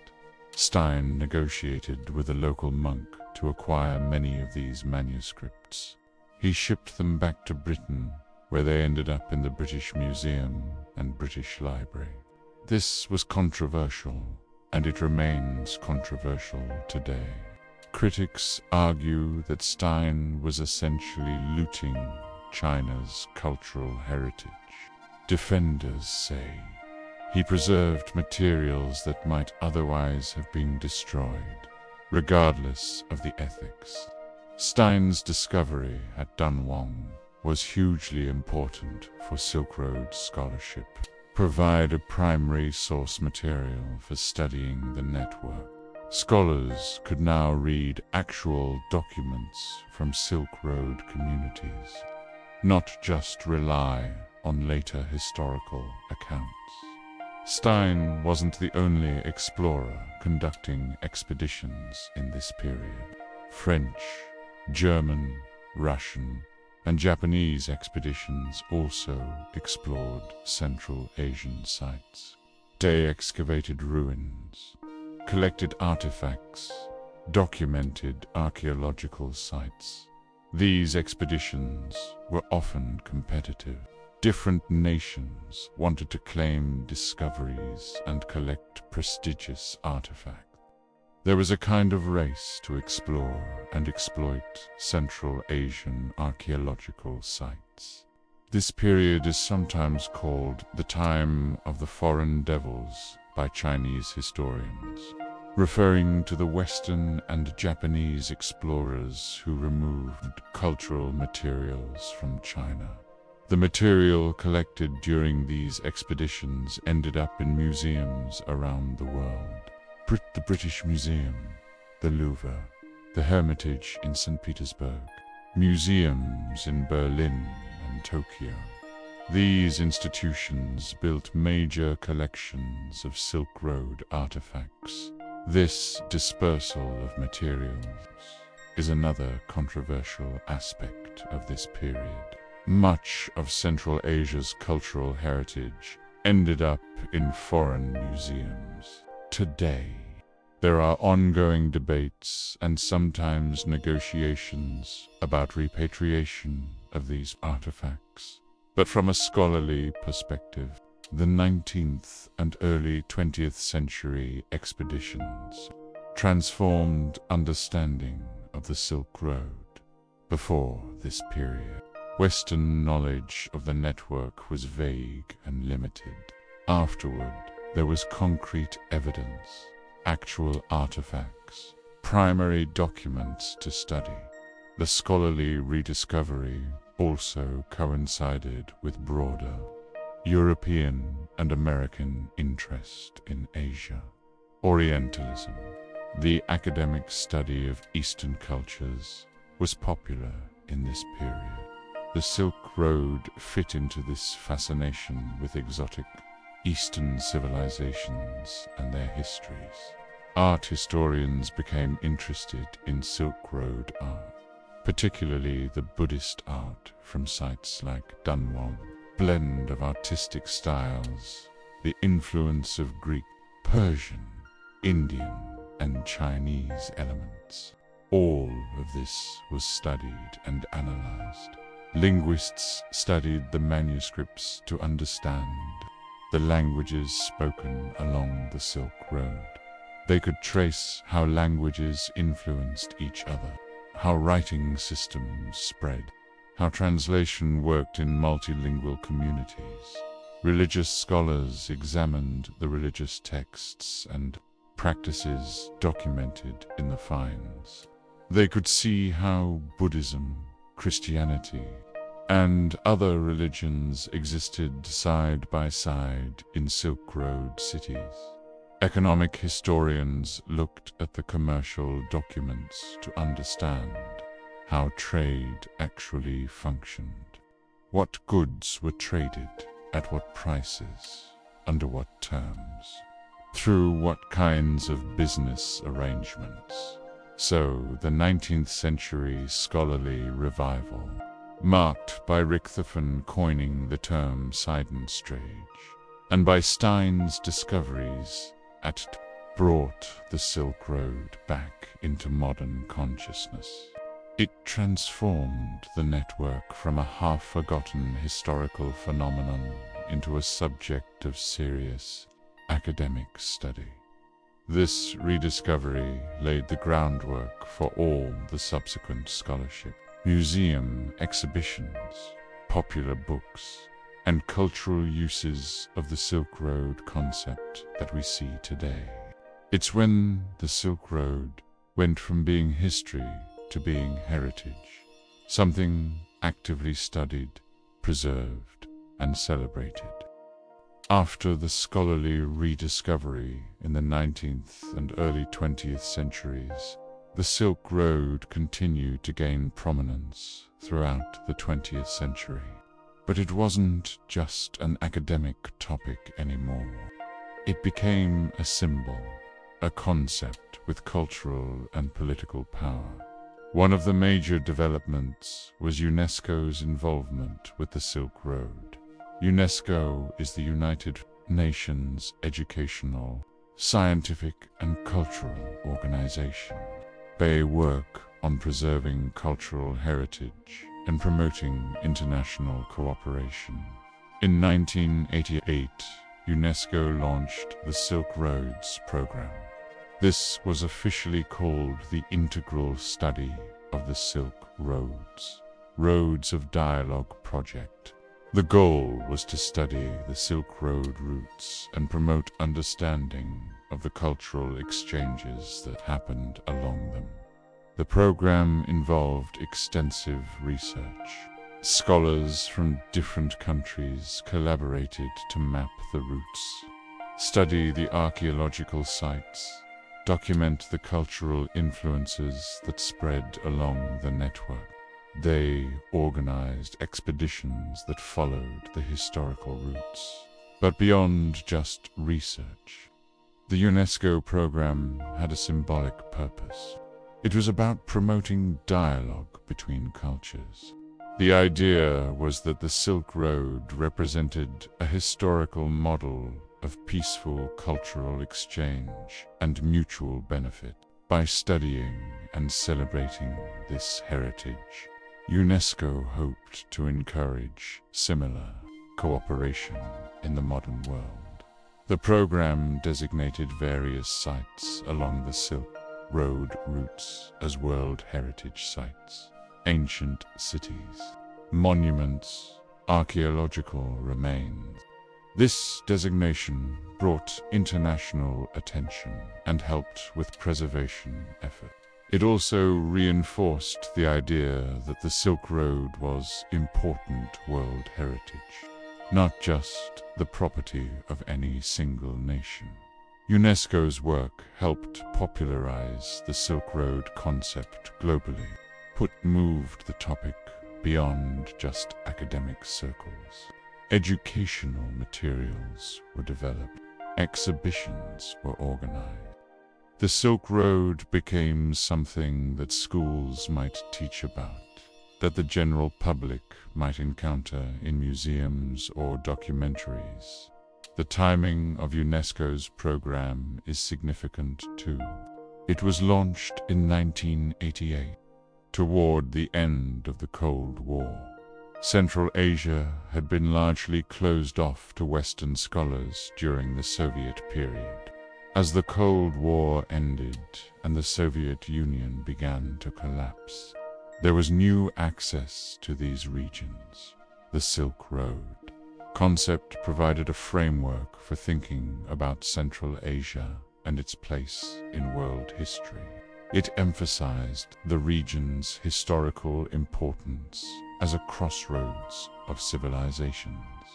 This was valuable for Central Asian nations themselves as they gained independence in the 1990s and sought to establish their identities and international positions. Moving forward in time, the Silk Road concept continued to evolve. It appeared in popular culture more frequently. Travel writers wrote about journeys along the historical routes. Cartographers documented the landscapes and ruins. The Silk Road became associated with adventure, exotic locations, ancient mysteries. Then, in 2015, a book came out that significantly boosted the Silk Road's prominence in popular consciousness. This was The Silk Roads, A New History of the World by Peter Frankopan. Frankopan is a British historian at Oxford University. His book took the Silk Road concept and used it as a lens for reinterpreting world history. His argument was that too much historical writing focused on Europe and didn't give adequate attention to Central Asia and the connections between East and West. The book was popular. It became a bestseller, got translated into many languages, was widely reviewed and discussed, brought the Silk Road to a broad audience who might not have picked up an academic history book. What Frankopan did was reframe the Silk Road from being a specific historical trade network into being a way of thinking about global history. He argued that the center of world history wasn't Europe. It was the regions where the Silk Road passed through. That's where cultures met, where empires competed, where goods and ideas exchanged. This resonated with readers, particularly in a time when there was growing interest in global history and non-Western perspectives. The book fit into broader academic and cultural trends toward decentering European narratives and recognizing the importance of other regions. The book also came out at a time when China was rising as a global power and had recently announced the Belt and Road Initiative. The timing made the Silk Road particularly relevant to contemporary geopolitics. Readers could see connections between ancient history and current events. The book sparked discussions and debates. Some scholars praised it for popularizing important historical research. Others criticized aspects of the argument or felt it oversimplified complex history for a popular audience. But regardless, it definitely increased public awareness of the Silk Road beyond UNESCO and Frankopan's book. The 20th century saw the Silk Road become embedded in various forms of culture and discourse. Museums around the world organized Silk Road exhibitions. These weren't just displaying artifacts.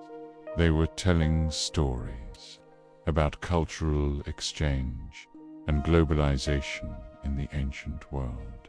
Music festivals and cultural events used Silk Road themes.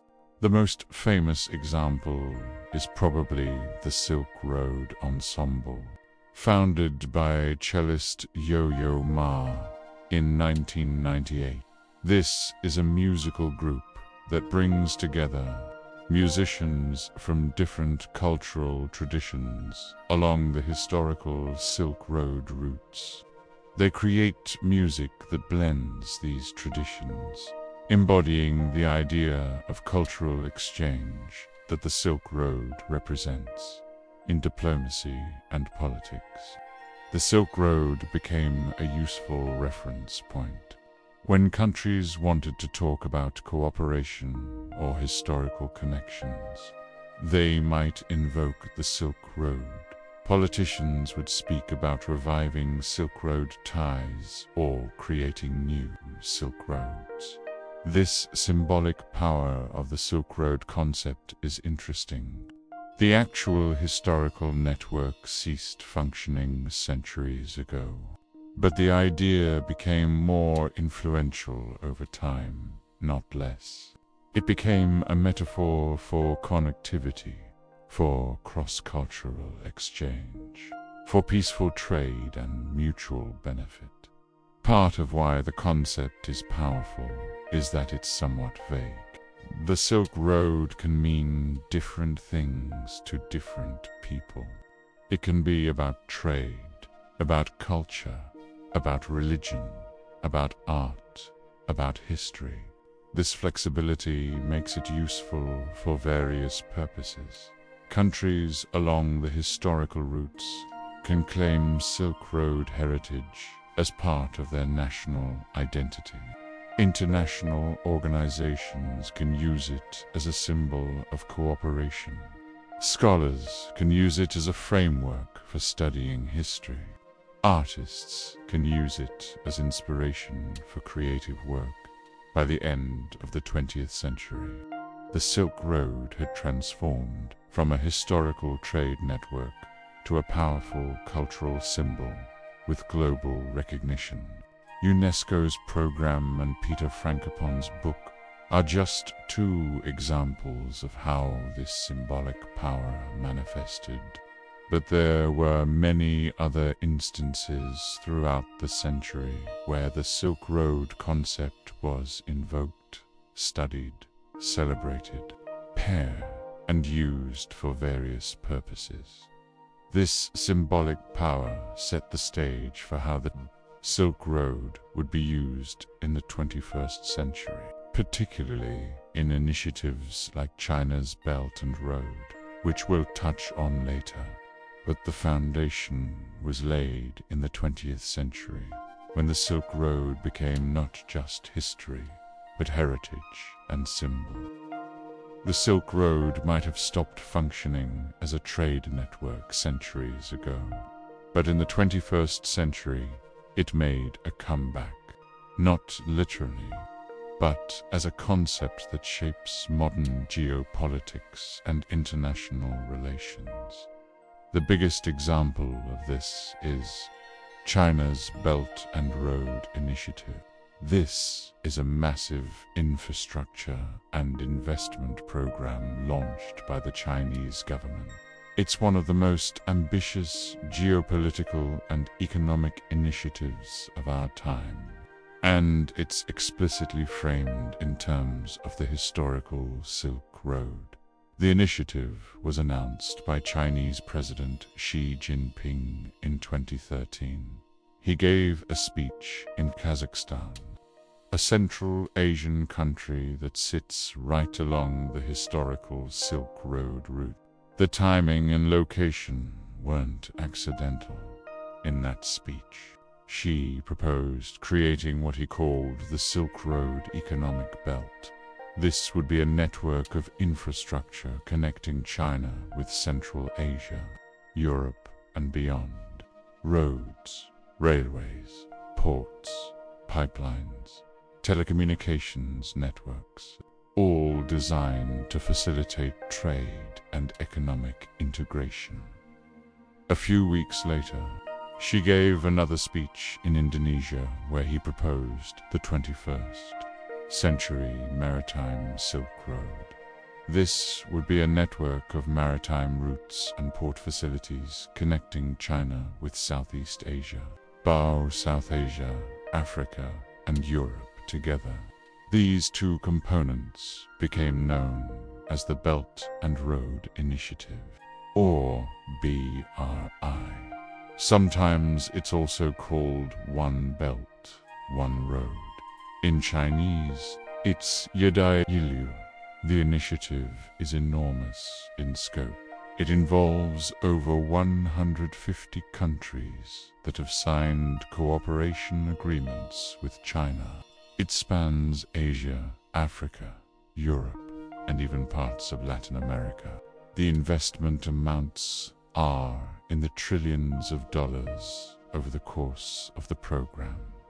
What does it actually involve? Infrastructure projects, mainly China finances and often builds roads, railways, bridges, ports, power plants, telecommunications systems in participating countries. Chinese companies get contracts for these projects. Chinese banks provide loans. There are also industrial parks, special economic zones, cultural exchanges, educational programs. It's not just about physical infrastructure. There's a whole package of economic and cultural initiatives bundled under the BRI umbrella. Now, why frame this in terms of the Silk Road? Why invoke that historical reference? There are several reasons. First, it provides historical legitimacy. The Silk Road represents centuries of trade and cultural exchange between China and other regions. By referencing it, China positions the BRI as a continuation of historical patterns, not something new or threatening. Second, it emphasizes mutual benefit and cooperation. The historical Silk Road is generally seen as a positive example of how different civilizations interacted. It's associated with cultural exchange, not conquest or colonialism. China wants the BRI to be seen in similar terms. Third, it appeals to nationalism and pride in participating countries, particularly in Central Asia. These countries can see themselves as reclaiming their historical role as bridges between East and West. They're not just recipients of Chinese investment. They're partners in reviving an ancient heritage. Fourth, it's a powerful brand. The Silk Road concept has global recognition and generally positive associations. It's more appealing than calling it China's infrastructure investment program, or something technical like that. But the BRI is controversial. Supporters see it as promoting economic development, creating infrastructure that developing countries need, fostering international cooperation. Critics have various concerns. Some worry about debt. China provides loans to countries for infrastructure projects. If those countries can't repay, they might have to give China control over strategic assets. Sri Lanka's Hambantota port is often cited as an example, where the country leased the port to China. For 99 years after being unable to service the debt, some see the BRI as a geopolitical tool for expanding Chinese influence. By building infrastructure and creating economic dependencies, China gains leverage over other countries. This could shift the global balance of power. Some criticize the environmental and social impacts. Large infrastructure projects can have negative effects on local communities and ecosystems. Labor practices on Chinese-built projects have been questioned. Some argue that the projects primarily benefit Chinese companies and workers rather than local populations. There are concerns about lack of transparency, corruption, poor project quality in some cases. Whether you view the BRI positively or negatively often depends on your perspective and geopolitical position. Countries that receive infrastructure investment often welcome it, especially if they have trouble getting financing from Western sources. Western governments and analysts are often more skeptical, seeing it as a challenge to the existing international order. But regardless of these debates, what's clear is that China deliberately chose to frame this massive initiative in terms of the historical Silk Road. Xi Jinping's 2013 speech in Kazakhstan was the starting point for this framing. In that speech, Xi talked about the shared history between China and Central Asian countries. He referenced the ancient Silk Road and its role in connecting civilizations. He spoke about reviving that spirit of exchange and cooperation for the modern era. This wasn't just rhetoric for a single speech. The Silk Road framing became central to how China presents the BRI internationally. Official documents, promotional materials, diplomatic statements all use Silk Road language and imagery.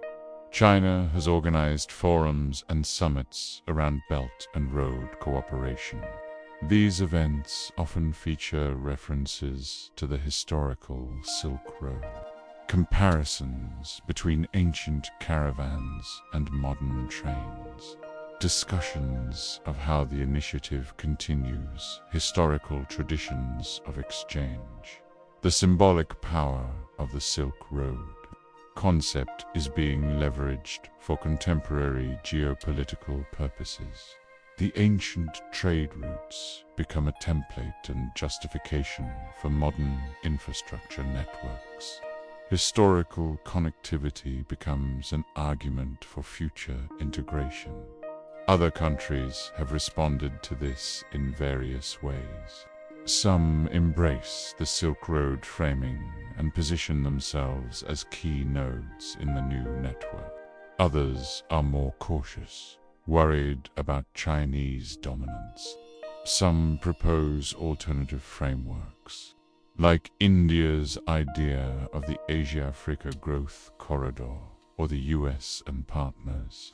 Infrastructure initiatives dot the Silk Road has become contested terrain in modern geopolitics. Who gets to claim its legacy? What does it mean for the future? Is the BRI really a revival of Silk Road principles, or is it something else dressed up in historical costume? These questions don't have simple answers. But what's undeniable is that the historical Silk Road has become relevant again in the 21st century through these geopolitical echoes. An ancient trade network that ceased functioning centuries ago now influences how modern great powers frame their strategies and how international relations are conducted.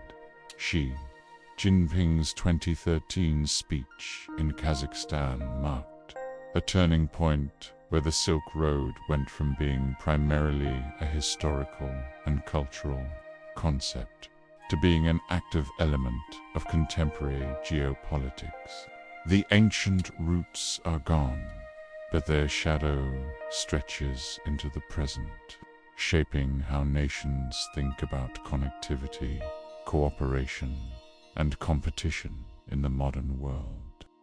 Beyond politics and scholarship, the Silk Road has also found its way into culture, art, and entertainment. It's become a source of inspiration for creative works and a theme that appears in various forms of popular culture. Let's start with literature.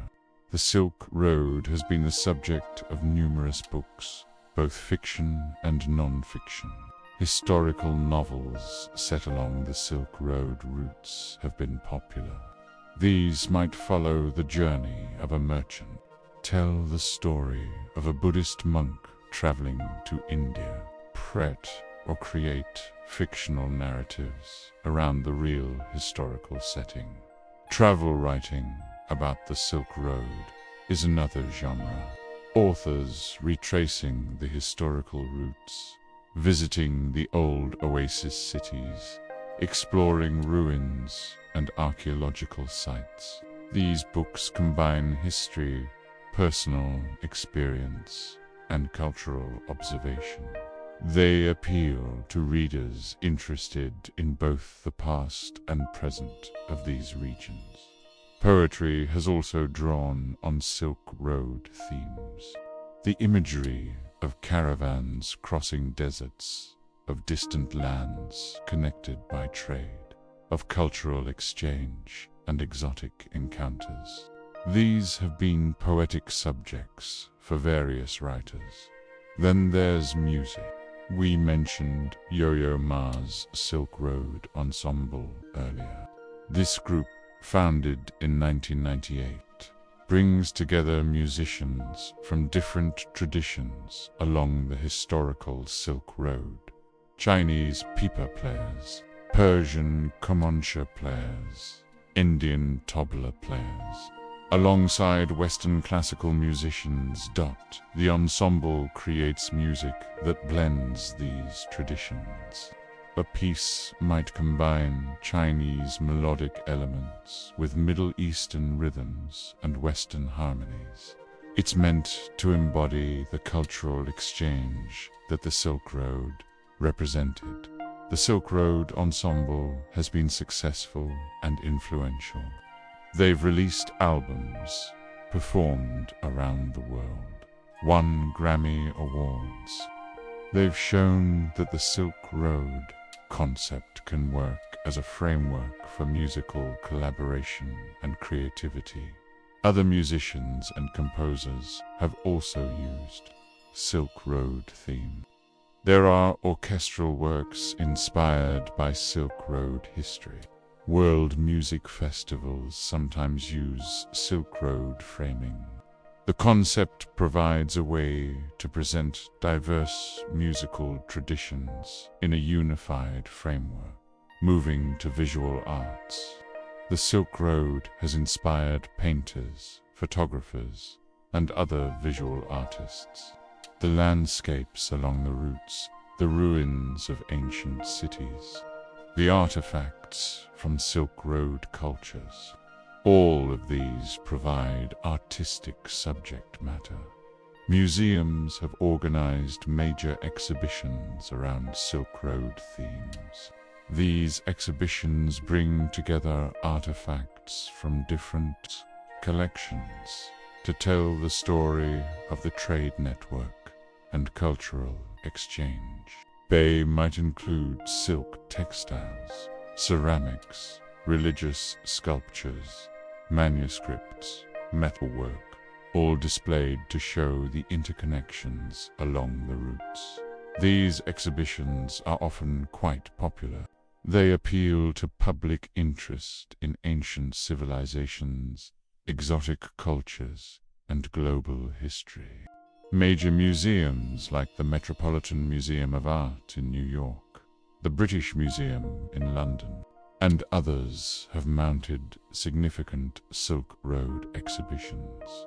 The visual presentation of these exhibitions often emphasizes the diversity and richness of cultures along the Silk Road. You might see a Persian miniature painting next to a Chinese scroll, Buddhist statuary alongside Islamic calligraphy. The juxtaposition reinforces the message of cultural exchange and interconnection. Now let's talk about video games. This might seem like an odd place for the Silk Road to appear, but it has become a setting or theme in several games. Strategy games sometimes include Silk Road elements. Games about building, trading empires, or managing civilizations might feature Silk Road routes. Players might need to establish trade connections, protect caravans, or develop cities along the routes. Role-playing games have used Silk Road settings. A game might place players in a historical or fantasy version of a Silk Road city. They'd interact with merchants from different cultures, encounter various religions and customs, travel along dangerous routes. The appeal for game designers is similar to the appeal for other creators. The Silk Road offers a diverse, exotic setting. It provides opportunities for adventure, trading, cultural encounters, exploration. It's a familiar enough concept that players have some reference point, but detailed enough to offer rich content. Even games not specifically about the Silk Road sometimes reference it. A game set in medieval China might mention Silk Road trade. A game about global exploration might include Silk Road routes on its map. The Silk Road also appears in educational games and apps. These are designed to teach history through interactive experience. Players might simulate being a Silk Road merchant, making decisions about what goods to buy and sell, which routes to take, how to deal with various challenges beyond games. The Silk Road shows up in other forms of popular media. Documentaries about it are fairly common. Television series about ancient history often include episodes on the Silk Road. It's a topic that lends itself to visual storytelling. Come with dramatic landscapes, reconstructions of ancient cities, compelling narratives about cultural exchange. Films occasionally use Silk Road settings, though less commonly than you might expect. The historical setting requires significant production resources to recreate convincingly. But when films do tackle the subject, they often emphasize the adventure and exoticism of the routes. Graphic novels and comics have also explored Silk Road themes. The visual medium works well for depicting the diverse landscapes and cultures along the routes.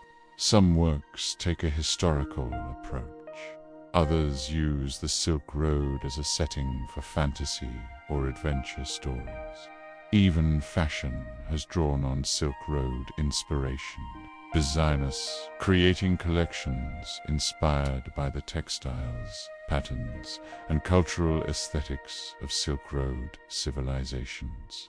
Silk itself, the namesake product of the routes, remains a luxury fabric in modern fashion. In education, the Silk Road has become a standard topic in world history curricula. Students learn about it as an example of pre-modern globalization, of cultural exchange, of how trade networks functioned before modern technology. Educational materials, textbooks, and teaching resources about the Silk Road are abundant.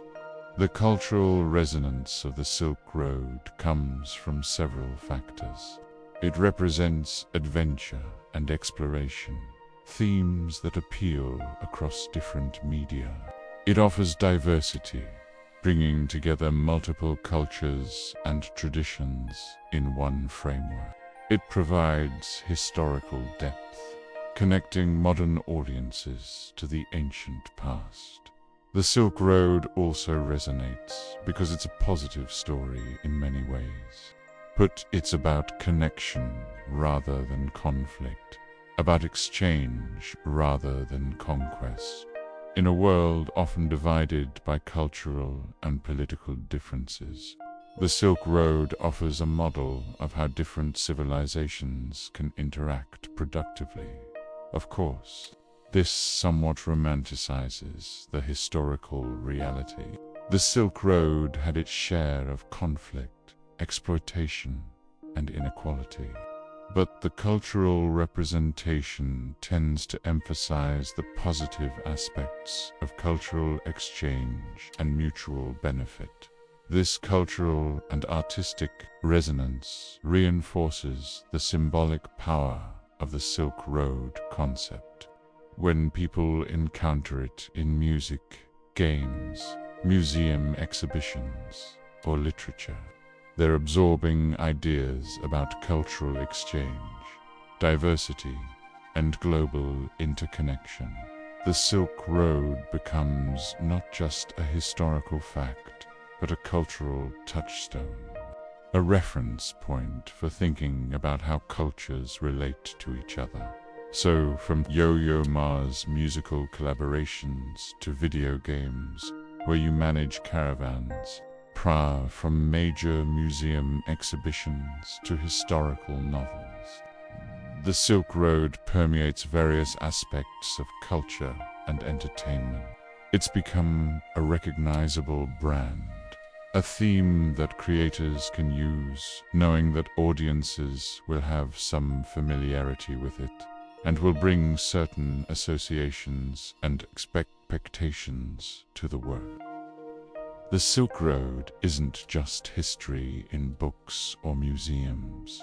In many places along the old routes, it's become part of the living economy through tourism and cultural heritage industries.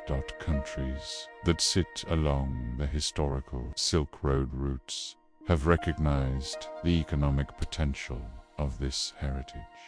They've developed tourism industries specifically around Silk Road theme. Visitors from around the world come to see the ancient cities, walk through desert landscapes, explore archaeological sites, and experience what remains of Silk Road culture. Central Asian countries like Uzbekistan, Kazakhstan, Kyrgyzstan, and Turkmenistan have particularly invested in Silk Road tourism. These nations gained independence after the Soviet Union collapsed in 1991. They needed to establish national identities and develop their economies. The Silk Road provided both a source of national pride and an economic opportunity. Uzbekistan is probably the best example. Cities like Samarkand, Bukhara, and Khiva were major Silk Road centers historically. Today, they're UNESCO World Heritage Sites and major tourist destinations.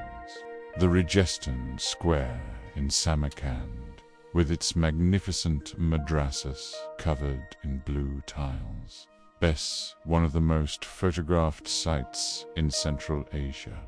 The Uzbek government has invested in restoring historical monuments, improving tourist infrastructure, and marketing the country as a Silk Road destination. They've made it easier for tourists to get visas, developed hotels and tour services, trained guides who can speak multiple languages. The economic impact is significant. Tourism brings foreign currency, creates jobs, supports local businesses, restaurants, hotels, craft shops, tour companies. All benefit from visitors interested in Silk Road history and culture. Other Central Asian countries have followed similar strategies. Kazakhstan promotes sites like the city of Turkestan with its medieval mausoleum. Kyrgyzstan markets its mountain landscapes and nomadic culture as part of the Silk Road experience. Even Turkmenistan, despite being quite closed politically, has promoted ancient sites like Merv. China has also developed Silk Road tourism extensively. The western provinces of Gansu, Xinjiang, and Shanxi, which were key parts of the Eastern Silk Road, have tourism industries built around this heritage. Done with the Mogar caves, we've mentioned several times, is a major destination. The caves, with their Buddhist art, attract scholars and tourists alike. The site has been carefully managed to allow tourism while preserving the fragile paintings and sculptures. The ancient Changan, that was the eastern terminus of the Silk Road, markets itself heavily on this history. Beyond the famous terracotta warriors, which predate the Silk Road, the city emphasizes its role as the starting point of the trade routes.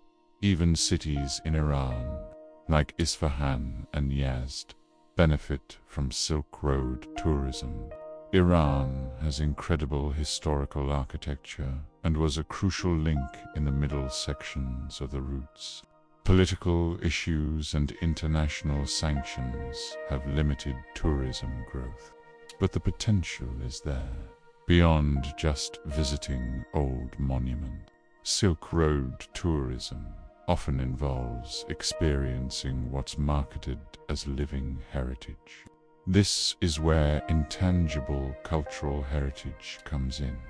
Intangible heritage refers to traditions, practices, knowledge, and skills that are passed down through generations. Things like music, dance, crafts, festivals, oral traditions, cooking techniques. These aren't physical objects you can put in a museum, but they're part of cultural identity. Along the Silk Road routes, many traditional crafts survive. Silk weaving, of course, is still practiced in various places. Carpet making is a major tradition in Central Asia and Iran. Pottery, metalwork, jewelry making. All of these crafts have historical roots going back to Silk Road. Tourism has created markets for these crafts. Visitors want to buy authentic, handmade goods as souvenirs. This provides income for craftspeople and incentive to maintain traditional skills. Without tourism demand, some of these crafts might fade as younger generations move to cities and modern occupations. There are workshops where tourists can watch artisans working. They might see carpet weavers at their looms, potters shaping clay, metalworkers creating intricate designs. Some places offer hands-on experiences where visitors can try these crafts themselves. Music and dance traditions are also performed for tourists. Traditional instruments like the dutar in Central Asia, performances of Sufi music, folk dances. These performances keep the traditions alive while also generating income for performers. Food is another aspect of living heritage. Traditional cuisines along the Silk Road reflect centuries of cultural exchange. Central Asian plov, Persian stews, Chinese noodles, various breads and pastries. Restaurants catering to tourists often emphasize the historical and cultural significance of these dishes. Festivals are another way that Silk Road heritage stays living and relevant. Various cities and countries along the routes organize festivals celebrating their Silk Road connections. These festivals might include cultural performances, craft exhibitions, academic conferences, trade fairs, to bring together people from different countries along the routes, echoing the historical function of Silk Road cities as meeting places for diverse cultures. Uzbekistan has organized international music festivals in cities like These events feature musicians from across the Silk Road regions. Kazakhstan has held economic forums framed around Silk Road themes, bringing together business leaders and government officials.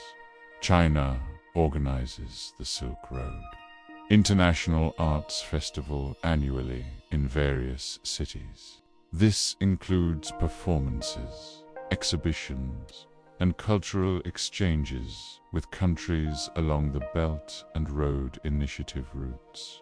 It serves both cultural and political purposes, promoting China's modern Silk Road narrative. These festivals serve multiple purposes. They're tourist attractions that bring visitors and revenue. They're cultural celebrations that reinforce local and national identity. They're diplomatic tools for building international relationships. And they keep traditions alive by giving people reasons to practice and pass on cultural knowledge. There are challenges with Silk Road tourism. One is authenticity.